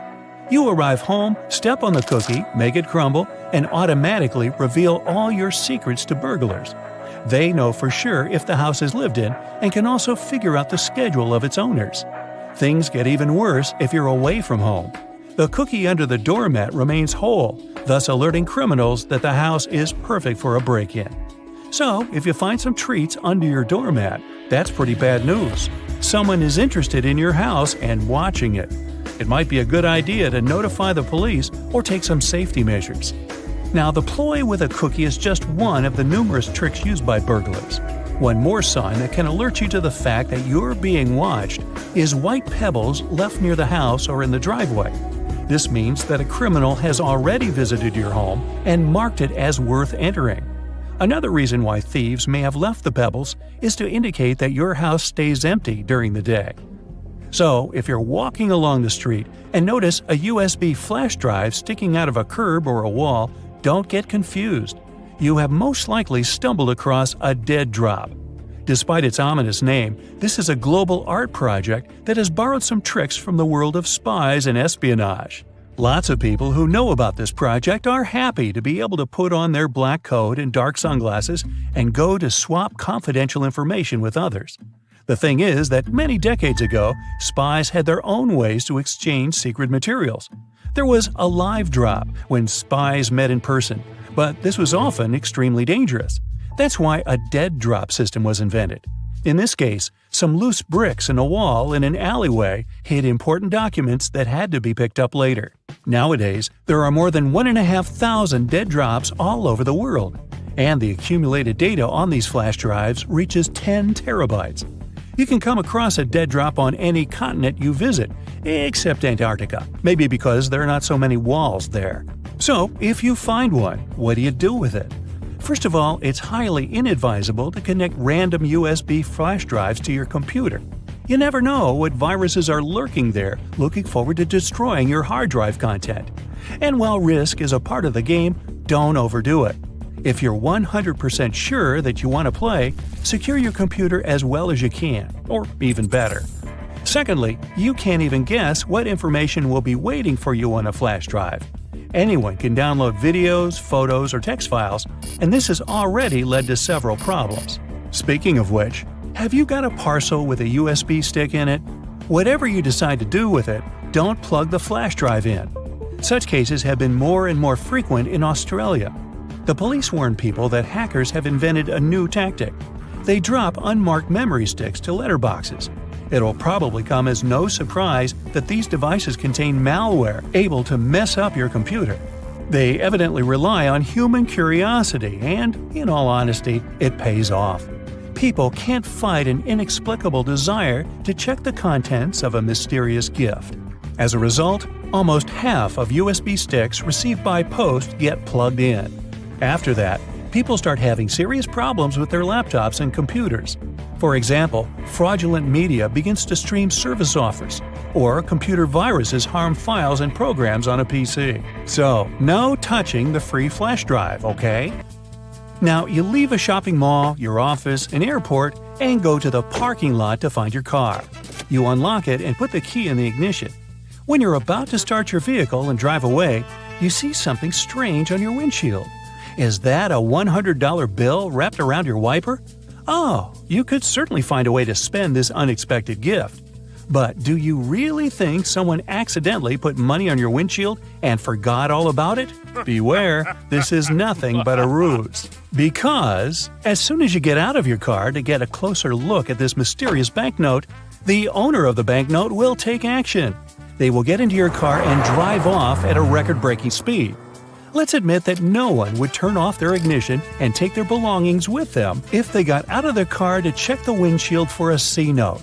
As a result, in under a minute, you'll lose your car, your wallet, and your documents, and you'll be left stranded in the parking lot. People have recently started to find some article of clothing, like a shirt for instance, lying on their windshield or wrapped up in their wipers. If you ever happen to be one of these people, don't fall into this trap and don't try to remove the object. Just get in your car and drive away as fast as you can from the place you were parked. This seemingly misplaced garment is actually a new con being used by muggers and thieves. It works like this. If you see some random piece of clothing that prevents your wipers from moving or obscures your view, your first reaction will be to remove it, of course. But while you're distracted untying it or trying to get it off, the criminal has plenty of time to jump you. The most common place for this sort of scam is parking garages. They're usually badly lit and pretty deserted, which means there are few witnesses around and plenty of dark spaces for the attacker to lie in wait. Now, if one day you come home and notice some graffiti or markings on your door or house, call the police immediately. Even if it just looks like a teenage prank or a simple scratch, it's better to be safe than sorry, because burglars use certain marks to tell other criminals different things about your house. For example, something resembling a Roman numeral 2 means that the homeowners are rich, so the place is a great target. On the other hand, a crossed circle tells other burglars that there's nothing valuable to take from the house. Kinda makes you want to mark your own house like that. Now, a long horizontal rectangle divided into 4 parts means the place has a big aggressive guard dog. A triangle divided into 2 parts by a vertical line tells criminals to hit the place only at night, while a reversed one says that a house or apartment is free after dinner. And something looking like a combined A and K lets their fellow burglars know that the house is always full of people. Hey, did you know there's even a fraternity for burglars who love to steal desserts named Iota Grab a Pie? Sorry I made that up. A new trick being used by car thieves, and that's the trick with a coin. They slip it into the space between the door and the door handle. When a car owner thinks they've locked the door with a remote, the vehicle is, in fact, still open. The coin prevents the lock on one of the doors from working. As soon as the owner walks away from the car, the thief has no problems at all opening the door and driving away. Another trick. As soon as there's some public gathering, a big party, or even a busy day at the mall, car thieves make an announcement over the PA system that a particular car, chosen by them of course, has blocked their vehicle in and they can't leave. As soon as the owner comes out to move his car, a group of guys start to act. They assume, and for good reason, that the person is carrying the key to his car. Crackers have holes in them to stop them cracking and breaking during baking. If the holes weren't there, steam would build up inside the cracker and make it collapse. Take a look at a soda bottle and you'll notice a disc inside the bottle cap. This helps seal in the liquid and the drink's fizz, stopping it from going flat. The long neck on your soda bottle is designed like that to encourage you to hold it there. That way, the heat from your hand will only warm that top bit of the bottle instead of heating up your whole drink. It's always hard to see your food in the microwave because of that pesky black grate on the window, but it's there to stop harmful microwaves from escaping. Called the Faraday Shield, it protects you as well as ensures that your food cooks properly. Food items like chips come with about 43% nitrogen inside their package. It might seem like they sell you half a bag of air, but it's exactly the opposite. Oxygen, the gas we breathe, would react with the chips inside the bag and make them go rancid quickly. It's called oxidizing for a reason. Nitrogen, on the other hand, is an inert gas that helps keep the foodstuffs fresh and also protects them from breaking during transportation. A bag of chips that has this gas cushion lets you enjoy your crunchies without them turning to potato crumbs. Donuts have holes in them so that the inside and outside cook evenly. Before the holes were added, the inside would often be greasy and doughy while the outside was crisp. Margins on paper aren't for writing in dates and numbering lists, They were originally added to serve a protective function. Back in the day, rats used to be a pesky problem in people's homes, and paper was one of their favorite snacks. Margins were added as a safeguard so that the rats would nibble on blank paper, rather than taking a bite out of your important work. That hole in your hollow lollipop stick isn't to prevent choking should it ever be swallowed. It's actually there to keep the candy in place. Excess candy flows into the hollow tube, and the hole, which when it hardens, keeps the pop in place. If it was a smooth stick, the candy would slide off easily. Vacuums come with so many attachments, but do any of us really know what that one with long bristles is for? It's for dusting and is perfect for cleaning framed art, blinds, and lampshades. What's the difference between a wooden hanger and a plastic one? Aside from helping keep your clothes in shape, cedar wood hangers also repel moths and bugs. Salt isn't just used for cooking. It can get rid of tough smells. Rubbing salt on your fingertips after chopping garlic should remove the smell. It also works on shoes.